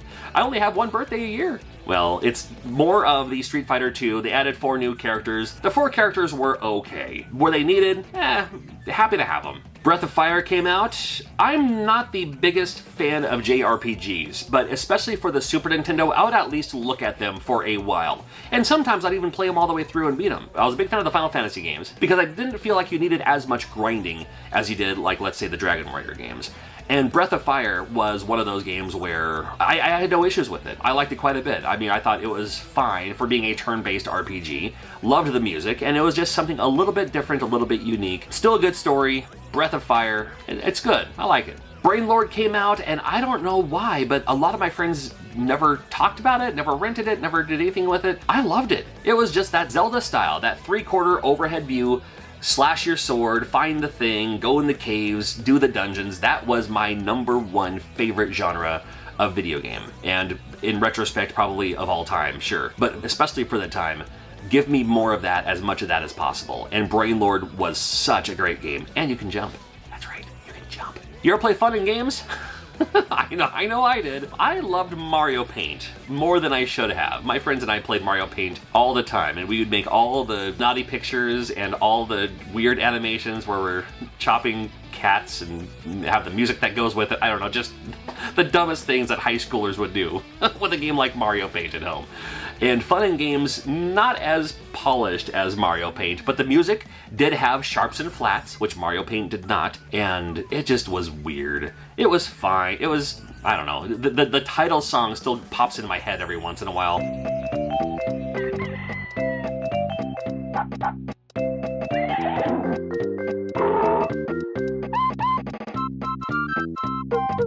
Well, we get Tetris 2.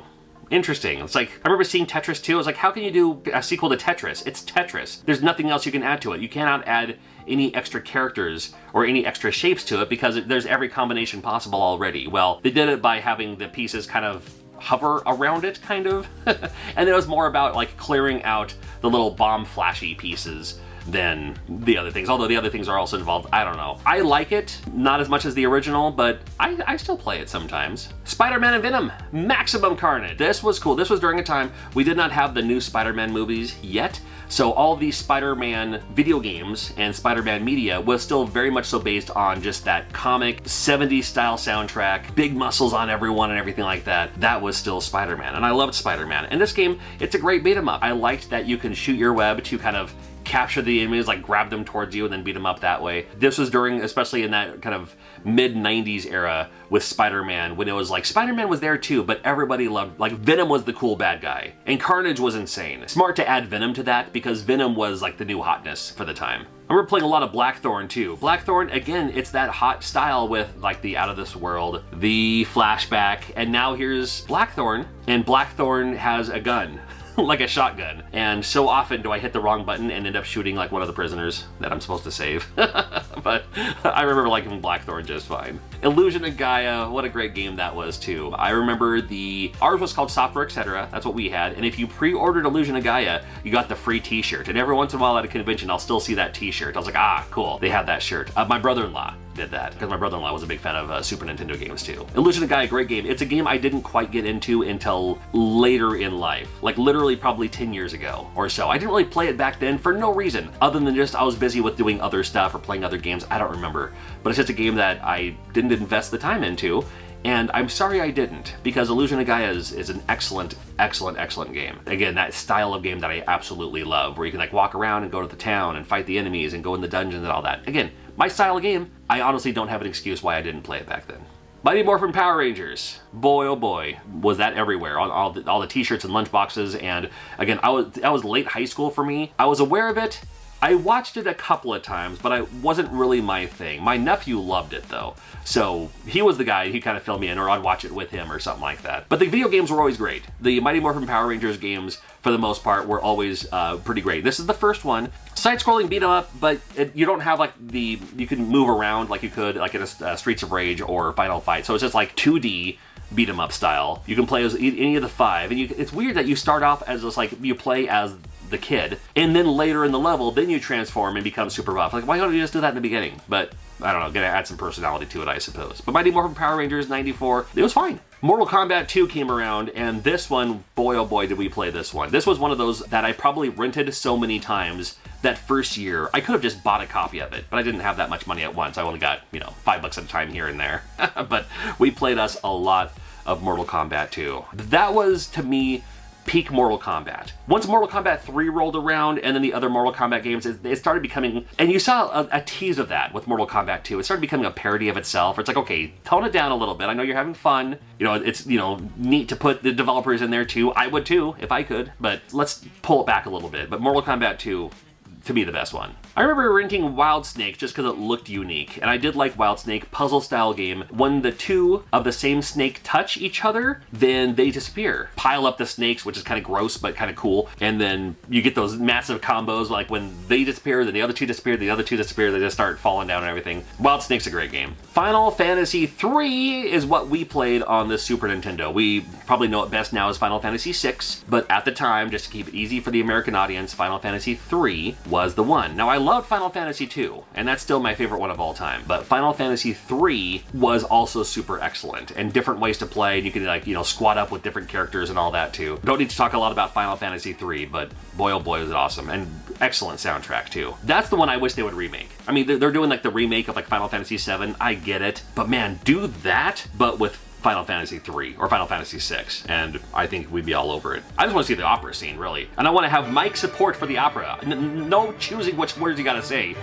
I want you to be able to sing into your controller to pass the opera scene in the remake. Let's make that happen. Earthworm Jim rolled around in 1994, and I was a big fan of Earthworm Jim. I loved the animation, loved the music, loved the style, and loved the comedy of it too. So funny so, they actually turned it into a Saturday morning cartoon, which I have on DVD. I don't need to show you because it doesn't matter. Earthworm Jim even had like toys and action figures and stuff like that too. And the game itself was over the top, but I think just about the right amount of over the top. Like if it was any more over the top, you saw a little bit of that with Earthworm Jim 2, not as much, but anything more, I'd be like, okay, now it's just ridiculous. Now it's too random. But I thought it was just a funny idea for a game, and I thought it played really well. I like the games where, and there's a few of those too, Blackthorn early in this list was one of those games, as well as Flashback, where like when you shoot the gun, you don't actually see the bullet fly across the screen.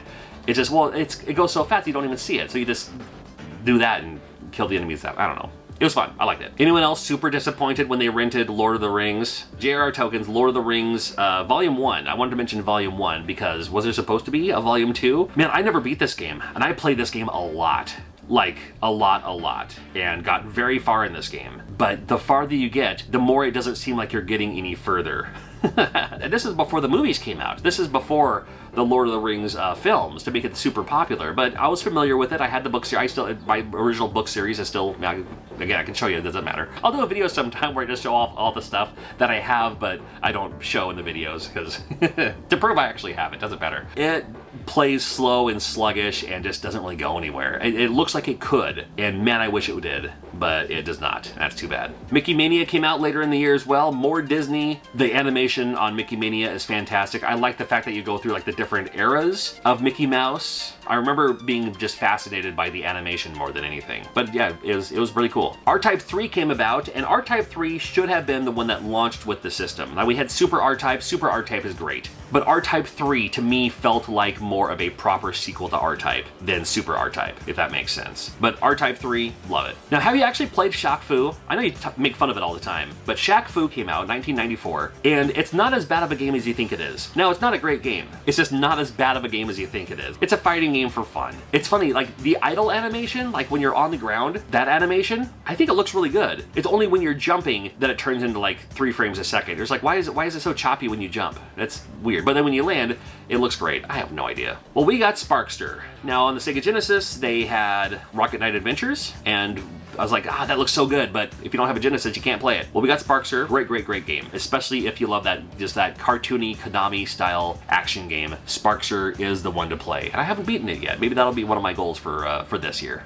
We finally get Super Punch-Out. Now, Mike Tyson's Punch-Out was one of my favorite games on the NES, and it still is. And now Super Punch-Out finally rolls around for the Super Nintendo. I didn't think it was ever going to happen, and I'm so glad it did, because it plays so wonderfully. And it plays a little bit more like the arcade game than like Mike Tyson's Punch-Out did, which is fine, but then we got the Super Punch-Out, which is wonderful, and I love the characters in it, and some of the characters from Super Punch-Out, like Bear Hugger, are in this one, which is awesome, and I love it, and it's still a great game, and I've never beaten it. In fact, most of the games on this list I've never beaten. I've played a lot of them though. Like The Lion King. I have beaten that one. I have beaten The Lion King. But this game, for being Disney, is much more difficult of a game than it deserves to be. And I'm not just talking about the double jumps in the second stage on this thing. This is a lot more difficult of a game than most give it credit for. I mean, I'm sure there are people who played this game as a kid, and they liked it so far, and they got to the second stage and didn't know what to do, and that's all they've ever seen of this game. And I do not blame them at all for that, because it's rough. It really is. I loved it. I love the stampede scene, like when you're running away from all that too. I just thought it looked really cool. We get Donkey Kong Country, Kevin Bayliss, you got David Weiss on the soundtrack, and not that it came out of nowhere, but I was like, oh, interesting. You're gonna make another Donkey Kong game, another game featuring Donkey Kong. Well, it's been a while, and I think they did it right by doing this style of game to make it be like, you know what? They could have just made another Donkey Kong style game and, you know, just have it been almost like shovelware. But they put a lot of time and effort into this, especially like when they scanned and digitized all that stuff to make it happen. Donkey Kong Country is, it's iconic today for all the right reasons. Balls 3D was just funny enough to rent. You wouldn't want to own it. And it shows up on a lot of those lists of like, here are the worst games of all time. I don't think it's that terrible of a game, but it was a fighting game and it was a 3D fighting game. Oh my goodness, a 3D fighting game on the Super Nintendo? Well, because everything's spheres, it doesn't matter which angle you're looking at, it's gonna look the same. They just kind of reposition them a little bit. It was okay. I mean, for a fighting game, it was fine. I don't think it was a 1-star game or anything like that, but you know, it was a game that had balls written right on the cover. So you could hold the game up from across the video store, and maybe you're a friend looking at the new release section, you're in the video game section, you're like, hey, check out this, you know, the balls I have in my hand, or, you know, whatever.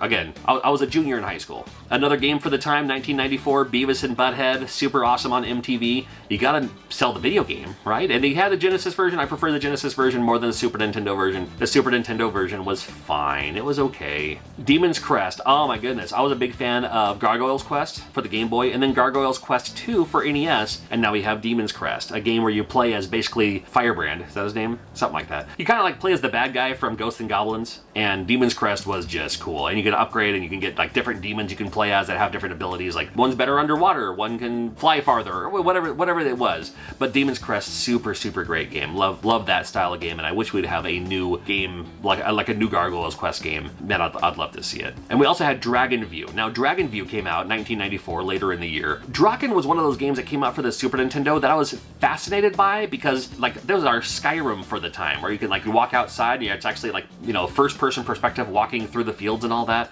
Best you could do for Super Nintendo for the time. But then the fighting was really weird. Now, Dragon View changed that because Dragon View made the fighting a little bit more like Exile. And I loved Exile for like the Sega Genesis. So like when you actually go into a boss encounter, then actually comes the time where you actually like can jump and use your sword and all that too. So the best of both worlds, Dragon View, one of my favorite Super Nintendo games of all time. Home Improvement came out for the Super Nintendo, and not that I'm going to talk a whole lot about it because the game's not great, but do yourself a favor, just for fun, Google what the instruction manual looks like. It's something that would not fly by today's standards, I don't think.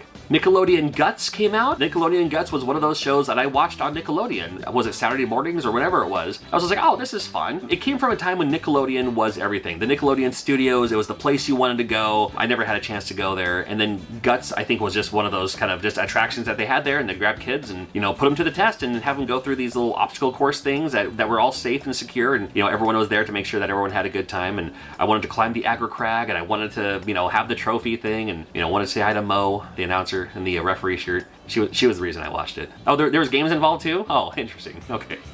Nickelodeon Guts came out for the Super Nintendo. It was worth a rental. How about that? Pitfall: The Mayan Adventure came out in '94, and Pitfall: The Mayan Adventure, I remember, had a lot of hype behind it. It's like, oh my god, a new Pitfall game from Activision, and it's not very like Pitfall, because I mean, like Pitfall for the Atari 2600, I played the holy bejesus out of that one. I loved me some Pitfall for the Atari 2600. Now they're kind of like, you know, rebranch and relaunch Pitfall as a new thing, which was fine. But then when they included the fact that you could play the original Pitfall, like if you go inside a secret door and then there's Pitfall, I was like, that's the reason I want to play it. Not even for the game, I just want to play the old Pitfall. So I did.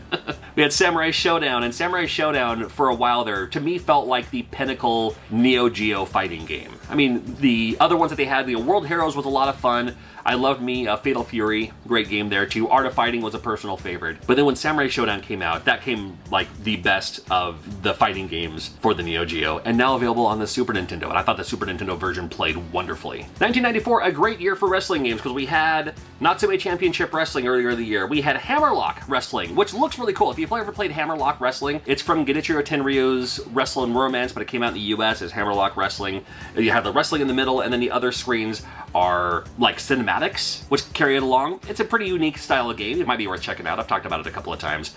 But we also had WCW Super Brawl. And WCW Super Brawl features Tony Schiavone's voice. Very cool. It features a lot of the great WCW wrestlers for the time, like the Steiner Brothers, like Vader, Ric Flair, Sting. You even have like Ron Simmons. So many more too. And the game was a huge letdown. I had so high hopes for this game because I was like, I know the WWF games are worth playing, but they're not fantastic. And I was hoping for like a new style of wrestling game featuring the WCW brand, which I did watch. I was more into WWF than WCW at the time, but still I watched it and I thought it was a lot of fun. It's like the game itself, not great. But then to make up for it, we get WWF Raw. And WWF Raw, again, with that kind of over-the-topness. I played me a ton of Royal Rumble for the Super Nintendo. And this one has the Royal Rumble, and it has new wrestlers for the time. You actually play as Luna Vachon, which is cool. Play as a woman wrestler, great. It also had these unique maneuvers you could do that you weren't typically supposed to do. Like almost like these the super finishers and stuff like that. I remember like 1, 2, 3 kid would like go from turnbuckle and like jump from turnbuckle to turnbuckle and do something. It was like, or like doink the clown, like roll you up in a ball and like field goal kick you. Stuff like that out of the ring. It was just ridiculous. I don't know. But WWF Rock came out, and I remember playing that pretty regularly. X-Men Mutant Apocalypse. Well, there was a X-Men game on the Sega Genesis, which to me was like pinnacle X-Men game. And X-Men Mutant Apocalypse was pretty good for the Super Nintendo. You know, the fact that you could play as Beast. Beast was always my favorite guy. And he also plays Gambit. Whoever else was in there too. Cool game, great game. Wish it played a little bit more like the Genesis version. But there was an X-Men game that came out during that time, especially because the X-Men animated series was so good. I wish we would have just had X-Men the animated series, the video game. But I think they just said, hey, you know what? Well, X-Men seems pretty popular. Let's do an X-Men game, and I'm glad they did. Rise of the Robots. You rented this? I'm sorry. Just in time for Christmas, then we had a couple of combo packages. Like there was the Super Mario Bros. All-Stars with Super Mario World, which was interesting because Mario World was the pack-in. So odd that they would just include that with that, but cool, okay. And they also had Tetris and Dr. Mario. You get Tetris and you get Dr. Mario. So I mean, great for leading into Christmas if you're just like, oh, here's 2 games in one. Not gonna complain about that. I remember seeing Uniracers, and I remember seeing a bit of hype behind Uniracers as well. Great racing game. They haven't really done anything with it since then. I was hoping that we'd see another Uniracers game by now. You play as a unicycle, basically, and you have to like do these stunts and tricks and go around the circly things and go through the race and all that too. It was a pretty interesting idea for a game for the time. We also had Wario's Woods, which is another puzzle-style game. Wario's Woods was the final NES game. But hey, if you're already into Super Nintendo, here's Wario's Woods, where you play as Toad. Wario is dropping these things. You just gotta, you know, match them up with the bombs and everything to clear off the stages. I liked it okay. And 1994 was also the year where they released, it's not exactly a Super Nintendo game, but they released the Super Game Boy adapter. So it gives you a chance to play all these great Game Boy games that we've had since 1989 now on your television, which blew my mind. I was like, this is the best way to do it, because at the time, I had a Game Boy, I liked it, but I could only play these kind of simple puzzle games, because if I was playing like an action game where there's like a lot of running and jumping and all that, the tracers, the ghosting, for me it wasn't a great experience. But now I can play it on my television, and sometimes Game Boy games are equipped with like, you know, full color and everything. It opened up a library of like 5 years worth of video games for me to go back and check out for the Game Boy. So, good news for me there for sure. So Super Game Boy, one of the best ideas of video game inventions ever, probably. At least as far as I'm concerned. It was 1995. We were in a gangster's paradise with Coolio. Movies like Toy Story and Batman Forever were #1 at the box office. And we were hitting that digital age with things like Windows 95 coming out.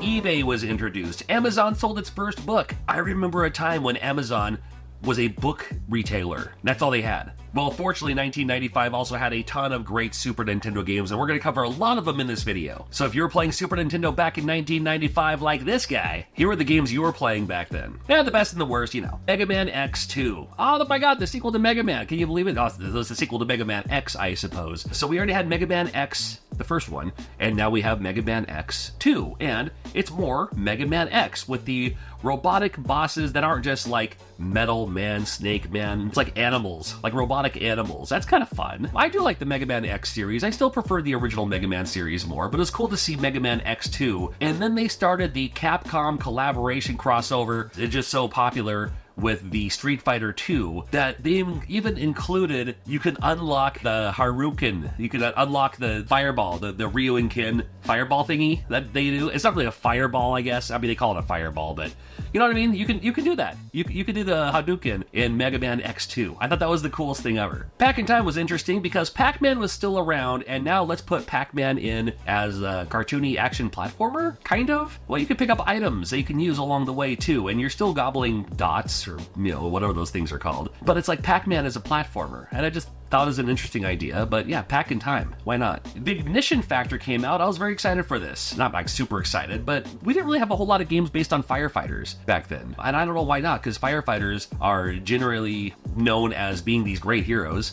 So why wouldn't they have more games based on firefighting? It's interesting. There's been a few, not many though, when you think about it. And Ignition Factor is a firefighting game where you're going inside buildings and putting out fires, putting out, you know, traditional fires and electrical fires, rescuing the people. It was actually a pretty cool game. Brandish was interesting enough. It was from Koei, and anytime I saw the word Koei, I was like, oh, then it's gonna be one of those weird strategy games that like forces you to use your brain and stuff like that too. I don't want to use my brain when I'm playing a video game. I just want to play the game. Well, Brandish is a little bit more RPG-ish. Brandish is a little bit more Zelda-ish, where you're actually slashing your sword and stuff. But the weirdness when you're walking around these dungeons and when you turn left and right, your body doesn't just, go left, go right. The entire screen rotates to face that direction. So you're always facing up. You're always facing in that direction.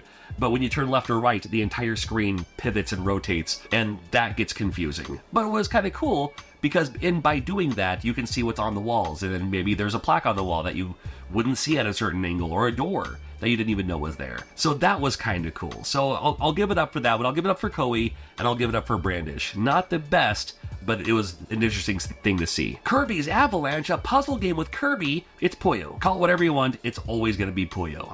Yeah, sure. Maybe Dr. Robotnik's Mean Bean Machine or whatever that was for the Genesis. It's Puyo. And Puyo is great. I liked it a lot, and it took me a while to realize that it wasn't just about clearing the little globules as soon as you can, which of course helps. But man, it's when you get those combos to make the other person fail. And that's so much about what Puyo is all about. Is less about you winning through strategy and more about you making your opponent lose on purpose. That's great. So right around the same time, we had Kirby's Dream Course, which is one of my absolute favorite Super Nintendo games and one of my favorite Kirby games. Now, it's a Kirby side story. It's not a traditional Kirby game. It's more like a mini golf game, but you play as Kirby, and then your power-ups and items will help you sink yourself into these holes and stuff like that. I absolutely love this game. I still come back to it whenever I can. I play it like on flights through the Switch online service and all that. Love me some Kirby's Dream Course. I love it.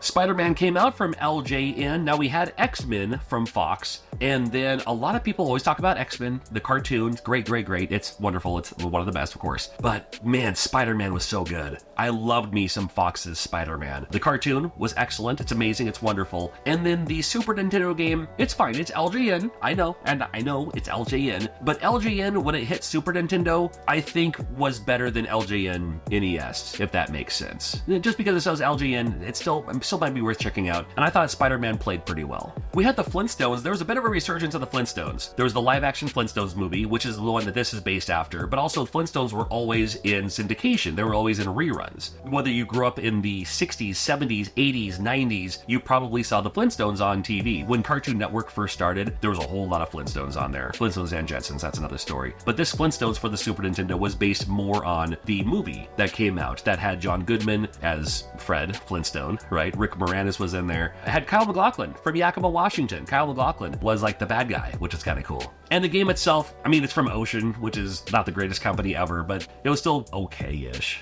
Top Gear 3000. Now, usually as games progress, when there's more and more sequels, they get better and better. Usually. Now, Top Gear 3000 took kind of a nosedive, in my opinion. Top Gear for Super Nintendo, excellent. Top Gear 2 came out. It's like, it was okay. I still prefer the first one, but the second one's fine. So now Top Gear 3000, when you jump the shark in video games, is when you take a game and put it into outer space. And although this game isn't quite outer space, it certainly has a futuristic theme to it. I hope you rented it. It's as if it was made by a completely different team. But Top Gear 3000, well, it came out in 1995. I at least wanted to plug it because it does exist. And maybe you love it. I don't know. True Lies, another LJN game. This one was based on the movie with Arnold Schwarzenegger, and this one, never mind that LJN logo, True Lies, I'm here to tell you, is an amazing game. It's super, super great. It's super, super fun. That kind of overhead, you're shooting people, you're dodging out of the way. Check out True Lies for the Super Nintendo. It's pretty cool, and you wouldn't even know it, but it's from LJN, believe it or not. Fatal Fury Special came out around that time too. Probably my favorite version of Fatal Fury, and I'm a big fan of the Fatal Fury series as it is. 2D, that Neo Geo, SNK,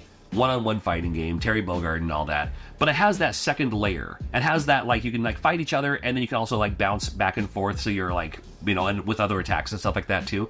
I just thought it was pretty cool. And it's cool to see that in 1995, we were still getting, well, I don't have a Neo Geo. I can't afford a Neo Geo. However, I'll play the Super Nintendo port. Yeah, it won't be Neo Geo quality, but it's good enough for me. Stargate was such a huge thing. The movie, loved the movie. It was the movie that I think most people saw from that time. That was so cool. And they made a Super Nintendo game based on Stargate. Now, Stargate has since evolved into its own thing. Was there a cartoon series? I don't remember. But there was the TV series and the toy line and all these other things. And I'm surprised they haven't rebooted Stargate yet. Maybe they have, I just didn't know it yet. But they made a video game. They made it for the Super Nintendo. At first, when I heard it was coming out, I was like, you're playing as the weird scientist guy? The one guy who solved no, you're playing as, like, the army guy. Like, it's a run and gun. It's a run and gun game, but it's Stargate. That's actually kind of fun. The release date says June 5th of 1995. This is the day that we got Earthbound. And I remember seeing Earthbound for rent and being, oh, it's like an RPG. I mean, it is an RPG, but it's like an RPG based in modern time. Because so many RPGs before this were like fantasy, mythical, medieval, whatever, unicorns and dragons. And this one has like, you're in a city, and instead of having like healing potions, you have like cheeseburgers. I was like, that's a really cool idea. Now, I didn't know that this was the sequel to a game that came out for the Famicom in Japan. I just thought it looked cool. And it plays like a turn-based RPG. Not my favorite, but I give them a chance, and they always have the best music, especially on the Super Nintendo. I thought it worked out pretty well. Hagane also came out. Have you actually looked at Hagane yet? I'm sure you've heard about it. If you're a collector and you're collecting games, you've probably heard about Hagane because of the value. But have you actually played it? It's insanely good. It's like an action game, it's like a run and gun, but there's so many actions you can do in this game. So if you haven't checked it out yet, it doesn't matter, you don't have to buy the card. Emulation is your friend. Trust me, there's 1,000 ways to play these games. Check out Hagane, even for a moment, and you'll be like, oh, okay, I get it now. We get Mighty Morphin Power Rangers, the movie. Mighty Morphin Power Rangers, the movie. Now, it was widely, I think, accepted that Mighty Morphin Power Rangers, the movie, to fans of Mighty Morphin Power Rangers, was a very good movie. It's like, thank you for doing the movie justice, because sometimes you have this great thing, this TV show, and they came up with the movie, and you're like, what are you doing here? What's going on? Well, the Mighty Morphin Power Rangers, the movie, I thought it performed very well, and I believe it was very widely accepted as a great movie to complement the TV series. And the video game, no exception. The video game's great. It plays like the other Mighty Morphin Power Rangers game that came out the year prior, and this one, very similar to that one, just more of the same. That kind of side-scrolling 2D beat 'em up, but 2D, so you're not like on a platform or anything. It's just a literal 2D beat 'em up. And it looked a little bit better and performed a little bit better. I thought it was pretty cool. King Arthur and the Knights of Justice. There are like 3 King Arthur games on the Super Nintendo, and it's hard to tell them apart sometimes. There's King Arthur's World, which is the strategy style game. There's Knights of the Round that you play as King Arthur, but then there's King Arthur and the Knights of Justice. Was this a cartoon that I'm not remembering? I don't want to do any research. Was this a cartoon or something? It probably was. This one's pretty cool. You choose your team, because you have King Arthur and then the 2 other guys. You can choose whatever 2 other guys you want. And then it plays like that kind of overhead slash your sword Zelda-ish game. Not exactly like Zelda, but just to give you an idea like how it looks when you play the game as you're walking around and everything. Why not? And it's King Arthur. That's kind of cool. Tecmo Secret of the Stars. Now we have Tecmo, the great Tecmo company, doing turn-based RPGs. Why? Because they sell so well, especially on the Super Nintendo. The box art and the label art leave a lot to be imagined. Like, there's something with it's as if like somebody was just starting a YouTube channel. That's what their thumbnails look like. There's like way too much text and not enough. Just show me what the thing is. That's kind of what I got from Tecmo Secret of the Stars. I'll just leave it with that. Wild Guns also came out. Wild Guns I liked. I didn't know the value was going to go up so high, but I liked Wild Guns because I loved Cabal. And if you ever played Cabal in the arcade or even on the NES, it plays like that. The behind the shoulder, not really an on-rail shooter because you're not really moving, but it's that behind the shoulder and you can like dodge and shoot the other guys. Like as if Operation Wolf didn't pivot left and right. It was just you have your single screen, but you can move around and shoot all the other people and stuff like that too. Wild Guns is great. And they did come out with a newer Wild Gun game for like the Switch, I think recently. And on Super Nintendo, it's great. We also had Chrono Trigger. The moment you pop it in, you get the black screen, and you have that one pendulum swing of the clock, the tick and the talk. You're like, ooh, this is gonna be great. And little did you know, before you even played it, that it would soon become probably your favorite game of all time. To a few people anyway. I mean, I say every game is someone's favorite game of all time, but there's a whole lot of people who love them some Chrono Trigger. And no reason why not. It was that perfect Squaresoft, the graphics, the music, the storyline, the multiple endings. Chrono Trigger has a lot going on for itself, and there's a reason why people still talk about it today. It's a reason why people still celebrate it today, do covers of the video game songs and all that. It's Chrono Trigger. Gotta love it. We talked about how Batman Forever was #1 in the box office. Never mind how good the movie is, it was #1 in 1995. So as far as box office goes, S tier. As far as video game goes, F tier. It's terrible. I hate this game. It's a terrible game. There are some people who say, no, you gotta get into it, you gotta play it. Oh man, they've spent too much time on the visuals and the voice samples and all that for them to actually put out a good quality, fluid game. It's one of those games, because it was still during that time where they're doing like motion capture and stuff. You didn't need to do that for this one. It could have just been like, hey, it's Batman Forever like the movie, but we're gonna kind of cartoonyize it, and they should have done that. But not great. Captain Commando is a fun beat 'em up because Captain Commando you can play as a baby and a robot. That works for me. It's also a fun beat 'em up though. You should check out Captain Commando. 1994 we had Wolfenstein 3D, so it only makes sense that in this year we would get Doom. Finally, can the Super Nintendo play Doom? It can, and this was the version I played. I tried it on my friend's computer for a little bit. I was like, okay, I get it. This is pretty cool. This is a pretty fun game. And then when I heard it was coming out to Super Nintendo, I'm like, wait a minute. The system where they removed the blood from Mortal Kombat is going to have a Doom game on it? Well, fortunately, I think they left it alone to the best they could, and I thought it played really well on Super Nintendo, as far as me playing Super Nintendo games go. So Doom, great experience, love it on Super Nintendo, still a lot of fond memories playing Doom, for sure. Castlevania Dracula X. This was fun because I didn't realize that this was like a version of Dracula X for the PC Engine Duo, or the Turbo Duo, Turbo CD. But this is the Super Nintendo version. Slightly watered down, which is okay. At least we got a copy of it, and at least it came out in the United States, and it's a great game. It's excellent. I think it plays really well on Super Nintendo. It's not the Turbo CD version, but it also can't be the Turbo CD version because you can't top that CD soundtrack, which I love. And there's a little bit other things going on with it too. I'm not going to get into the details. I'm sure you can in the comments if you'd like. Love to hear about it. But it did come out for sure. It was only a matter of time as well, with how popular Mighty Morphin Power Rangers was, for us to get a 2D fighting game. So we have Mighty Morphin Power Rangers, the Fighting Edition. What I was hoping was more of a you play as the characters of the game and less the robot. Well, I wish they could do that too.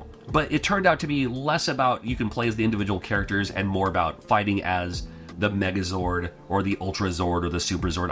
I'm totally butchering these names. I promise I apologize. The fun part would have been to have the characters, you know, fight the weird monsters that happened. But it was more about like the giant robot fighting. I was hoping for more. Not that it's a terrible game. I just wish it was more like that though. But it did come out. We had Yoshi's Island. Now they called it Super Mario World 2 Yoshi's Island, but it really is Yoshi's Island. It was kind of its own thing. It was kind of its own story. Yeah, it controlled like a Mario game, but you played as Yoshi. Then you had to protect baby Mario.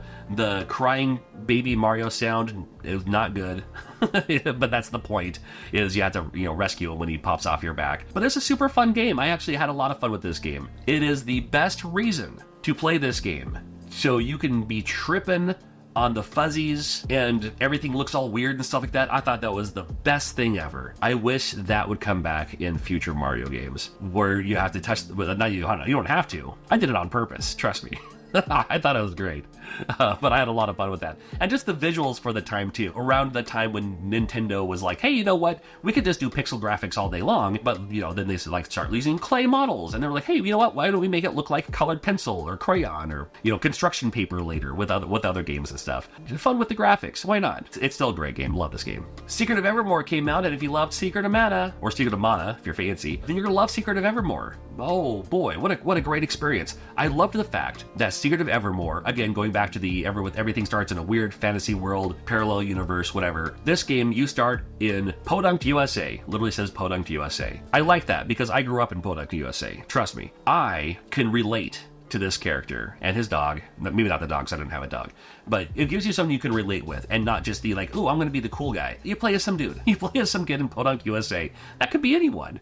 It could be you. And that's what I love about Secret of Evermore. And the music's great, and the storyline's great, and everything else is great about it too. I wish it had more notoriety as a Secret of Mana or a Final Fantasy, but Secret of Evermore is a super, super great game. You ever played WWF WrestleMania, the arcade game? Now I did, but by this time that it came out on the Super Nintendo, I already had it on the PlayStation, because the PlayStation also came out in 1995. WWF WrestleMania, the arcade game, used the digitized graphics to create these characters. However, because it was on Super Nintendo, they had to remove a couple of characters, so you don't get Bam Bam Bigelow, and you don't get Yokozuna. So you only have a very, very limited roster of characters you can actually play as. The combo moves are ridiculous. This game is super over the top. I think they kind of got to the point where it's like, well, we can't really do a good wrestling game, so let's just make it a fun fighting game that has these wrestlers in it. And if you haven't looked up, the endings to this game, like when you beat the game with the different wrestlers and the storylines they give you, like when you beat the game, are insane. I have no idea where they came from, but it's like, you have to look at it. I mean, even if you don't play it through, just, they have like YouTube stuffs on it, like it's crazy. It's so weird. But it was an interesting game anyway. Breath of Fire 2 came out near the end of the year as well. A lot like Breath of Fire 1, with a few different changes. Still great story, still great music. I think the music's great anyway. It's a whole lot of grinding in this one. Usually around this time, that's when I was like, okay, cool. RPGs are starting to go away a little bit from, you have to, I mean, because I came from the day of like NES RPGs and even some Sega Genesis RPGs where it's like, you have to grind. Like you have, like before you go to the next town, you have to just hang out for like 5 hours and just defeat enemies and go to the inn and heal up and defeat more enemies and defeat more enemies.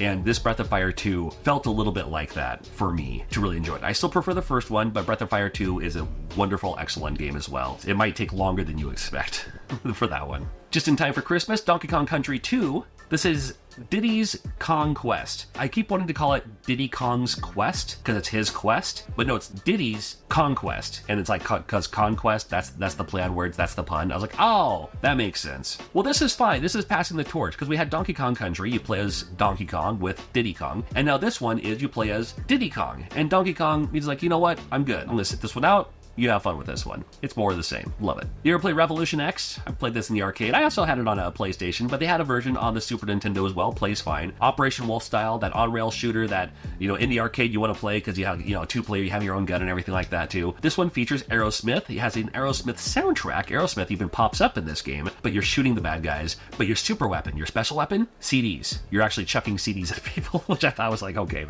I guess it's a little bit on brand. The Revolution X, why not? We did have Toy Story in the movie theater, and then Toy Story for Super Nintendo actually has very good visuals. Animation's great for Super Nintendo, the visuals are great as well. It's okay of a game, but it was really cool to see. These are like really fluid animations. Like, Super Nintendo is really starting to find its stride, even though the Super Nintendo was probably about around peak era during this time. It was like, yeah, this is really good. And we also had a game called Zoop. Z-O-O-P, Zoop, a puzzle game. Man, I remember the commercial for this. I remember the music for this. The music from the commercial anyway. This game was on all the consoles. They didn't have it on NES because the NES is no more. It's, NES stopped making games in 1994. If it was 1994 and this game came out, I promise you this game would have been on that too. I'm sure there's somebody who could homebrew it and put it on there too. A decent puzzle game where you have to like zip through up, down, left, right, grab the pieces and put them somewhere else and clear out the other lines depending on what color you are from the pieces you pick up and stuff like that too. It was heavily marketed.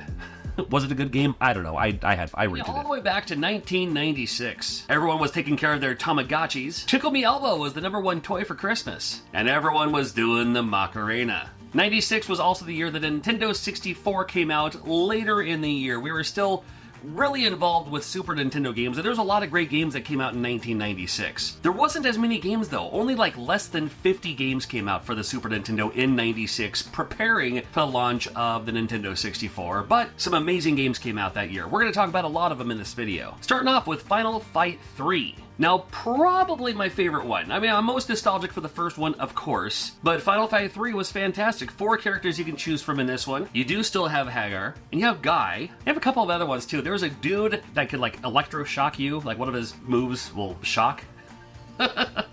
And there's another woman fighter too, always cool to have. And it could have 100 new characters. Final Fight, I'm playing as Hagar every time. If there's a wrestler in the game, I'm playing as the wrestler every time. Just how it is. It was more of the same, didn't need to change it. Final Fight 3, but this time Hagar has a big old ponytail, so yeah, whatever. Mega Man X3 came out this time around. Mega Man X3. It's a whole lot more Mega Man X, which is fine by everyone. It has that new chip in it too, that very exclusive, elusive, fancy chip that makes it better. I don't know what they used it for versus the other 2 games. I think they all play great, but I won't decline. Pretty neat game. It had that saber in it too. Was it called the Z-Saber? Was that what it was called? That was a neat little addition for a game like a Mega Man game. But great stages, great play control, great soundtrack. Can't go wrong with Mega Man X3. Prehistoric Man came out for the Super Nintendo from Titus Software. You're going to see a whole lot more Titus Software games that came out for the Super Nintendo in 1996. I think it was a European company that came out. Some of the games are actually pretty decent, but we'll start off with Prehistoric Man. When you first look at it, it reminds me maybe a little bit of like a Joe and Mac, but it plays fine, just a little platformer. You play as a caveman, you can bonk people and jump on their heads to jump higher, and you have a roar button, which was kind of fun. And the sound it makes when you roar is like digitized, so it's not like, you know, like a video game sound, like a crunchy sound, like a chiptune. It's just like a sampled something roaring. I don't know. Maybe you're into it. SOS, which in this game stands for Sink or Swim, also came out. It's like Krusty's Funhouse. Did you ever play Krusty's Funhouse? Where you have to save these people who are just walking mindlessly back and forth. We have to like kind of point in the right direction or use the items to get them through to the exit so you can move on to the next stage. And that's Sink or Swim, or SOS. Cutthroat Island came out. Again, this was during a time where we didn't have Pirates of the Caribbean yet, so not a whole lot of pirate type games in 1996. Cutthroat Island, it's alright. It was like a beat 'em up, and it had that dumb thing that Golden Axe does, and other beat 'em ups do too, where if there's two enemies on the screen, the computer says, okay, one enemy in front, one enemy in back. They don't just charge at you all in the same direction, which would be too easy. But anytime that there's more than one enemy on screen, the other one will always go behind you, which is just dumb. So you just have to plan for that anyway. But Cutthroat Island, it was another kind of beat 'em up game, only this beat 'em up, you have a sword. Not bad. You can also still punch the enemies, but then you also have a sword and you have a block. It was alright. It was worth a rental. Frantic Flea came out this year, 1996. Frantic Flea. A game I didn't quite know what I was doing, but it played a little bit like, not exactly like Flicky, but it has that same kind of Flicky idea where you have to like run around and collect all the fleas so you can move on through the exit. There's a whole lot of things to pick up, but you can also defeat the enemies by usually just doing your little cyclone attack and ramming into them, but you have to like run into them like 5 or 6 times until they finally explode, and they keep coming back too. So Frantic Flea, I mean, is this one of those games that came out for the Super Nintendo? The Brainies was a puzzle-ish game. They could have put this on the NES, and if it was on the NES, it would have been one of those like odd-colored cartridges from like, not Wisdom Tree, but like a Color Dreams or something like that. Well, you have these different characters, and you have to put them on their color of base, I suppose. When you move the characters, they will keep moving until they hit a wall, or until they hit an item or an object or something. So you always have to keep that in mind and consider that when you're moving them around, because later on levels, you have to like, you know, move one person a certain place, but don't put them where you're supposed to go yet, because you need to make another person crash into them to block them from going any further, to move them into the space they're supposed to be. It was a puzzle game. It was Brainies. It was alright. Power Pigs of the Dark Age, a little bit like Aladdin for the Sega Genesis, if it wasn't as good and you had medieval pigs, is exactly what Power Pigs of the Dark Age. Was it a comic book? Was it a cartoon? I don't know if it was either of them. Maybe it was. But again, it's just another one of those games from Titus Software, another one from Titus. There's gonna be a few of them on this list. Interesting to see. One of the highlights in 96 is we got Super Mario RPG. And this was that notion where you're like, oh, hold on now. You're gonna have an RPG. You're gonna have a collaboration with Nintendo and Squaresoft, like the two best companies, especially for the Super Nintendo, especially for the time. You're gonna have an RPG with Mario in the universe, and you can actually play as Bowser in this one. I thought that to me, that was one of the highlights, was the fact that Bowser was on your team to accomplish this quest. And it was a lot of people, maybe their first RPG experience, because maybe they were too afraid to get into RPGs or something, but they like Mario. A little bit on the easier side, but still a lot of fun. Like, it was a little bit on the easy side, you know what I mean? Around this time, you're not looking for a challenge, and maybe you are, and that's fine. But around this time, you're just like, you just want a fun experience. And if you can just kind of go through it and go through the motions and, you know, still do a few things along the way to help you strategize on how to make it easier for you without just grinding and dying all the time, perfect. And Mario RPG had all those elements, and even the added element, which I absolutely love as someone who kind of gets bored with turn-based RPGs of like, I hit you, now I'll stand here for you to punch me in the face. Which wouldn't happen in real life. But at least with this one, it gives you the added element of if you hit your timing with the button, then then you'll do like extra damage or something like that too. Wonderful experience. Even I wasn't that into sports games, but even I played me some Ken Griffey Jr. Winning Run. It just looked different and it just hit different. This is a baseball game for the Super Nintendo with backing of Nintendo because it is Ken Griffey Jr., it's the Mariners, and Nintendo had a big old piece of the Mariners, and it was made by Rare. The company that gave you Donkey Kong Country and all that gave us a baseball game. and it just looked and felt better than a lot of other baseball games. And I'm okay with baseball games because I think they're pretty fun for the most part. And this one just felt cool, and it just looked cool. And it was King Griffey Jr. Can't go wrong, especially '96 King Griffey Jr. Lufia 2, you talk about some role-playing experience. Not really on the difficult level, but holy moly, there's a whole lot of enemy battles in this game. And it's not even a random encounter, because you can clearly see the enemies on screen as they're moving around when you're moving around too. But there was a whole lot of that going on with Lufia 2. To me, Lufia 2 looked like it could have been a Genesis game that was then ported to Super Nintendo. I think just the box of where it says like, fight, run, whatever, I think it just reminds me way too much of Shining Force for me to eliminate that aspect of it. But Lufia 2 is fantastic. I mean, the Lufia games are great. There's like 5 or 6 of them in the first place. On the Super Nintendo, there's a couple of them. And then I want to say Lufia 2 was the prequel to Lufia 1. Is that right? And correct me in the comments. I know you do. You're great at proving me wrong, and I love you for it every single time. Don't be afraid to reach out and say, hey, the Hadouken isn't in Mega Man X2, it's in Mega Man X1, for instance. Just as if that actually happened, which happened a bunch in the previous video.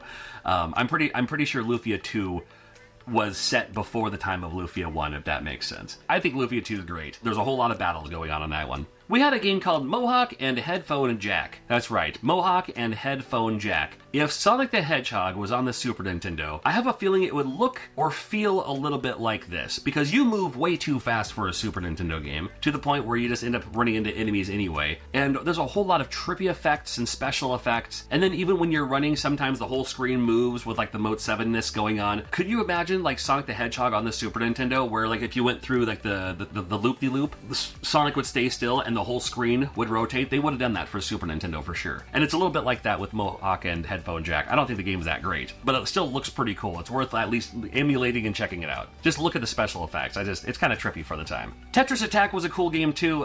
They've since re-released this as other styles or puzzles, and it's on other platforms and stuff like that too. Tetris Attack, fun enough and easy enough, and it's a great puzzle game. It's a match 3. That's all it is. The tiles are falling, but they're falling upward. That makes sense? Like, the tiles are already there, and it says, but you have to then flop the tiles around, and then either match 3 down or across, and it just keeps rising and rising and rising until you hit your, whatever you're trying to, whatever the goal is for that thing. I think it's a lot of fun. I still play it today. Kirby Superstar was amazing. I was a huge fan of the Kirby games, and then Kirby Superstar for the Super Nintendo, literally on the front of the box, was like, 7 games, 8 games in 1, whatever it said. I think it's 8 games in 1 or something like that. Because it has a traditional Kirby game, and the whole game could have been this one Kirby game. But then it has all these other little side games, like the Gourmet Race, like the Megaton Punch, where you have to split the Earth in half, or split the world in half, and stuff like that too. And still, again, a great Kirby game, where you still have your copy abilities, you can get a buddy along the way too. It has all these things going on for it, and it was so cool to see, and it's still one of the best games on the Super Nintendo, in my opinion. Of all games, for some reason, Miss Pac-Man.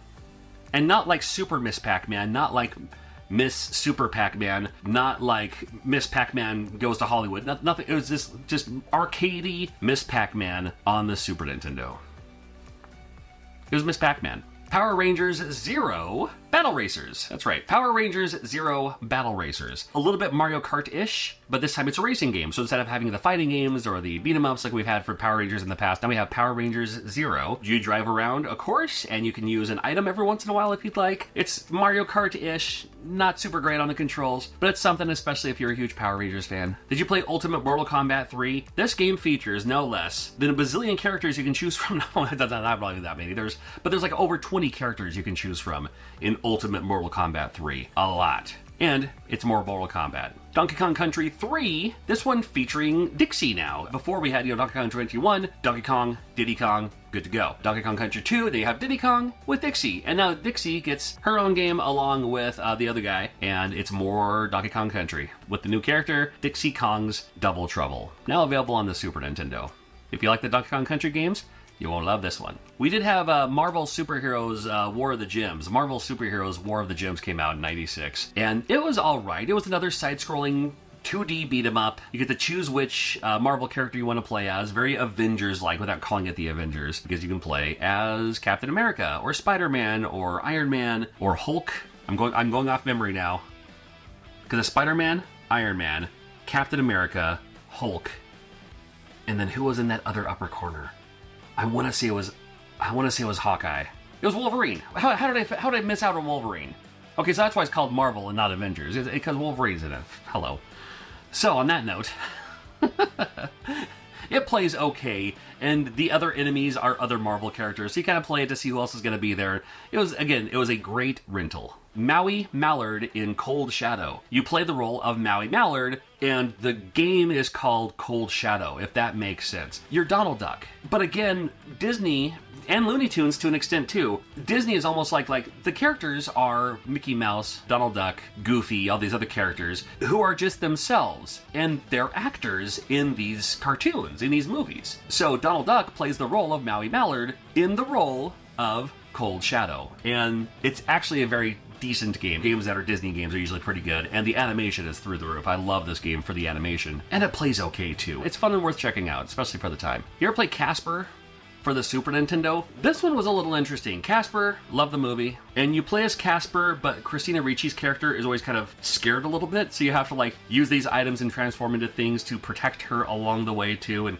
it just looks okay. It looks kind of cool. Could have been a better game or better experience, I think, personally, but it's there. Incantation, another Titus Software game. Good lord, a lot of Titus Software games, and this one especially looks like that kind of European style a little bit, but pretty decent game. It's like a run and, not really a run and gun, but it's a run and platformy, pick up items, but you still use your magic wand to cast spells on these, on the things that you need to cast spells on. It's kind of a run and gun, but still cartoony, platformy, pick up all the items that are floating around and everything. It's alright. And like how earlier we had Miss Pac-Man, just like the arcade version of Miss Pac-Man, at the end of the year for 1996, we had Mr. Do. I mean, Mr. Do wasn't even on NES. It wasn't even on the Famicom. That's how older this game is. Mr. Do from Universal. I wish they would make a Universal collection to have all these great Mr. Do games. But Mr. Do, it was a favorite of mine in the arcade. I loved the arcade version. I prefer Mr. Do's Wild Ride, which we would have had a compilation that had, you know, Mr. Do, Mr. Do's Castle, Mr. Do's Wild Ride, Mr. Do, Do Run, but Do Run Run? Was that the other one? Run Do Run, something like that? I think it was like the Do Run Run. Wild Ride was my favorite. I love that one. But this is just old school Mr. Do. And kind of nice. You can also play this as a 2-player as well. So that's kind of nice if you want to have a second player play this old, came out in 90, what did it come out in? 80, 81, 82, somewhere in there. It was a maybe even 83. It was a classic arcade game, but still a lot of fun. A little dig duggy, but you can also shoot a bullet and do that kind of thing. I don't know. I still like Mr. Do, so the fact that it's on Super Nintendo, it's fine by me. Just to give you a perspective, here's a few video games that came out in 1997. GoldenEye for the Nintendo 64. Final Fantasy VII for the PlayStation 1. We had Age of Empires. We had Castlevania Symphony of the Night. We had Turok Dinosaur Hunter. And we still had Super Nintendo releasing some great games in 1997. Now, not a lot of them. Super Nintendo only released 10 games total in 97. We're going to look at all of them in this video. Now, after Christmas, we didn't get a new game for the Super Nintendo until something like May of 1997. And the first game we got was The Lost Vikings 2. Now, I was an insane fan of The Lost Vikings. When I saw Lost Vikings 2, well, I knew I had to check it out. I know it's funny because I was already deep into Nintendo 64 and PlayStation at the time.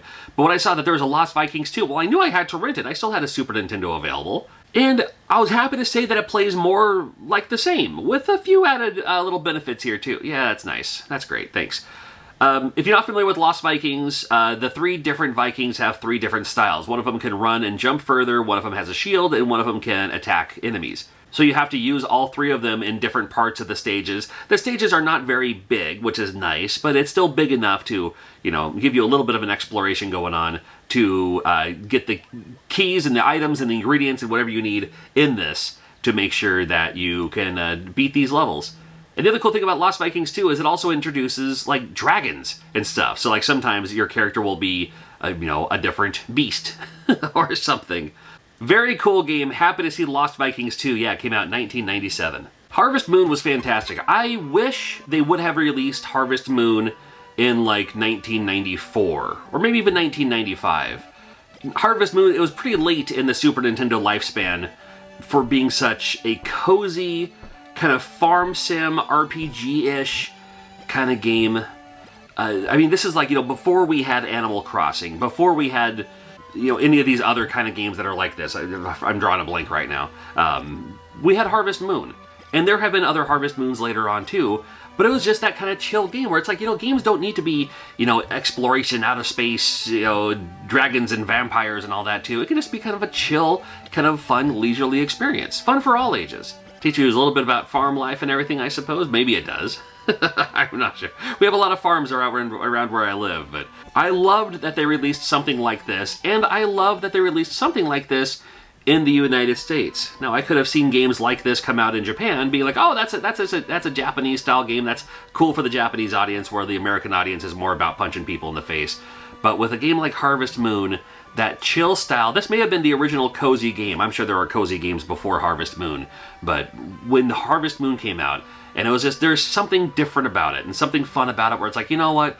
This can be a fun experience too. This can be okay too. Okay, right, SimCity may have been kind of I don't know if SimCity's cozy. SimCity gives me anxiety. Actually, I'll stick with Harvest Moon. We had the Brunswick World Tournament of Champions. That sounds like a whole lot of pomp and circumstance here for a bowling game. That guy looks pretty cool though. A lot of options with a bowling game like this, including how your lane is oiled, which I thought was interesting. It's like, I didn't think it made a difference, but apparently it does. So they put a lot of time and effort and work into this game too. Interesting to play.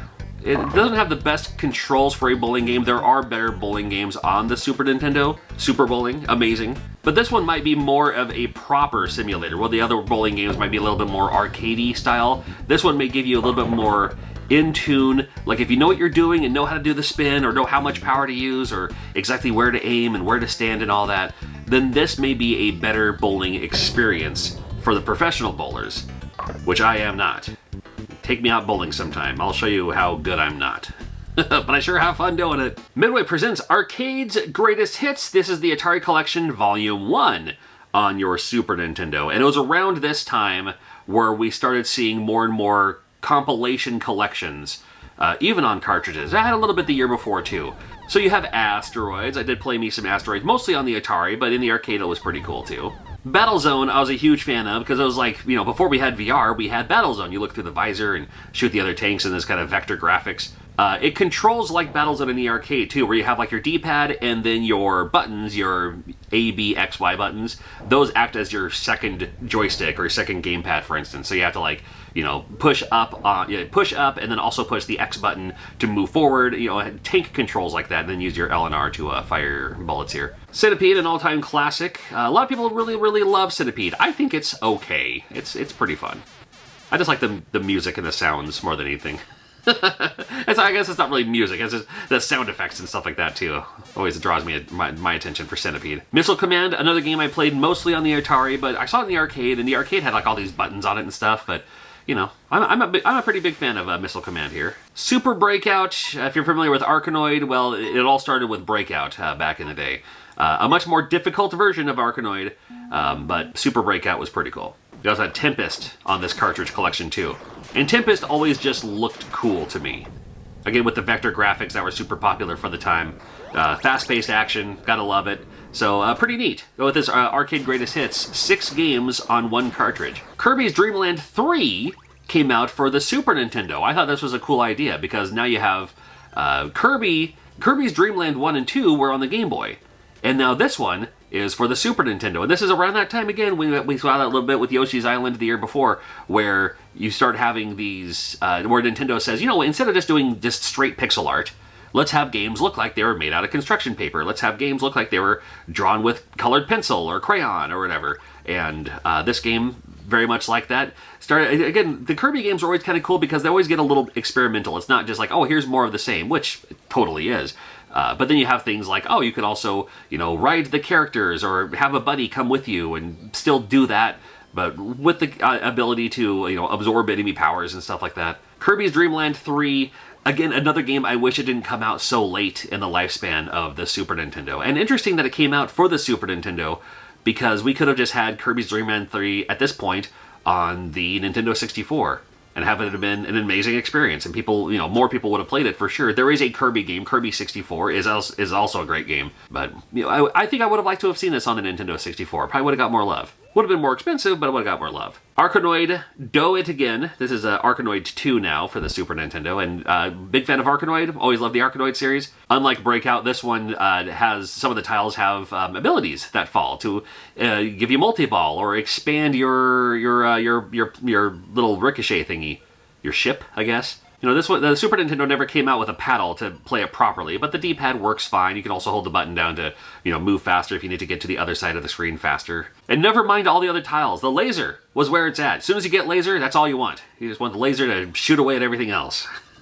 Love the laser. Arkanoid, do it again. Perfect. We did get another Madden game, Madden 98. I know it came out in 1997, but it was like for the 98 season, if that makes sense. That was always kind of weird when video games did that. It's like, oh, the game came out this year, and it's next year's model, or something. And it also has retro teams, too. Like, you can play as, you know, the classic, you know, like the 78 Seahawks, or, you know, the 85 Chicago, you know, things like that, too. So, nice that they would you know, give you that option to play as some classic iconic teams too. And then at the end of the day, it's just Madden. The Madden games stand the test of time on purpose for every reason.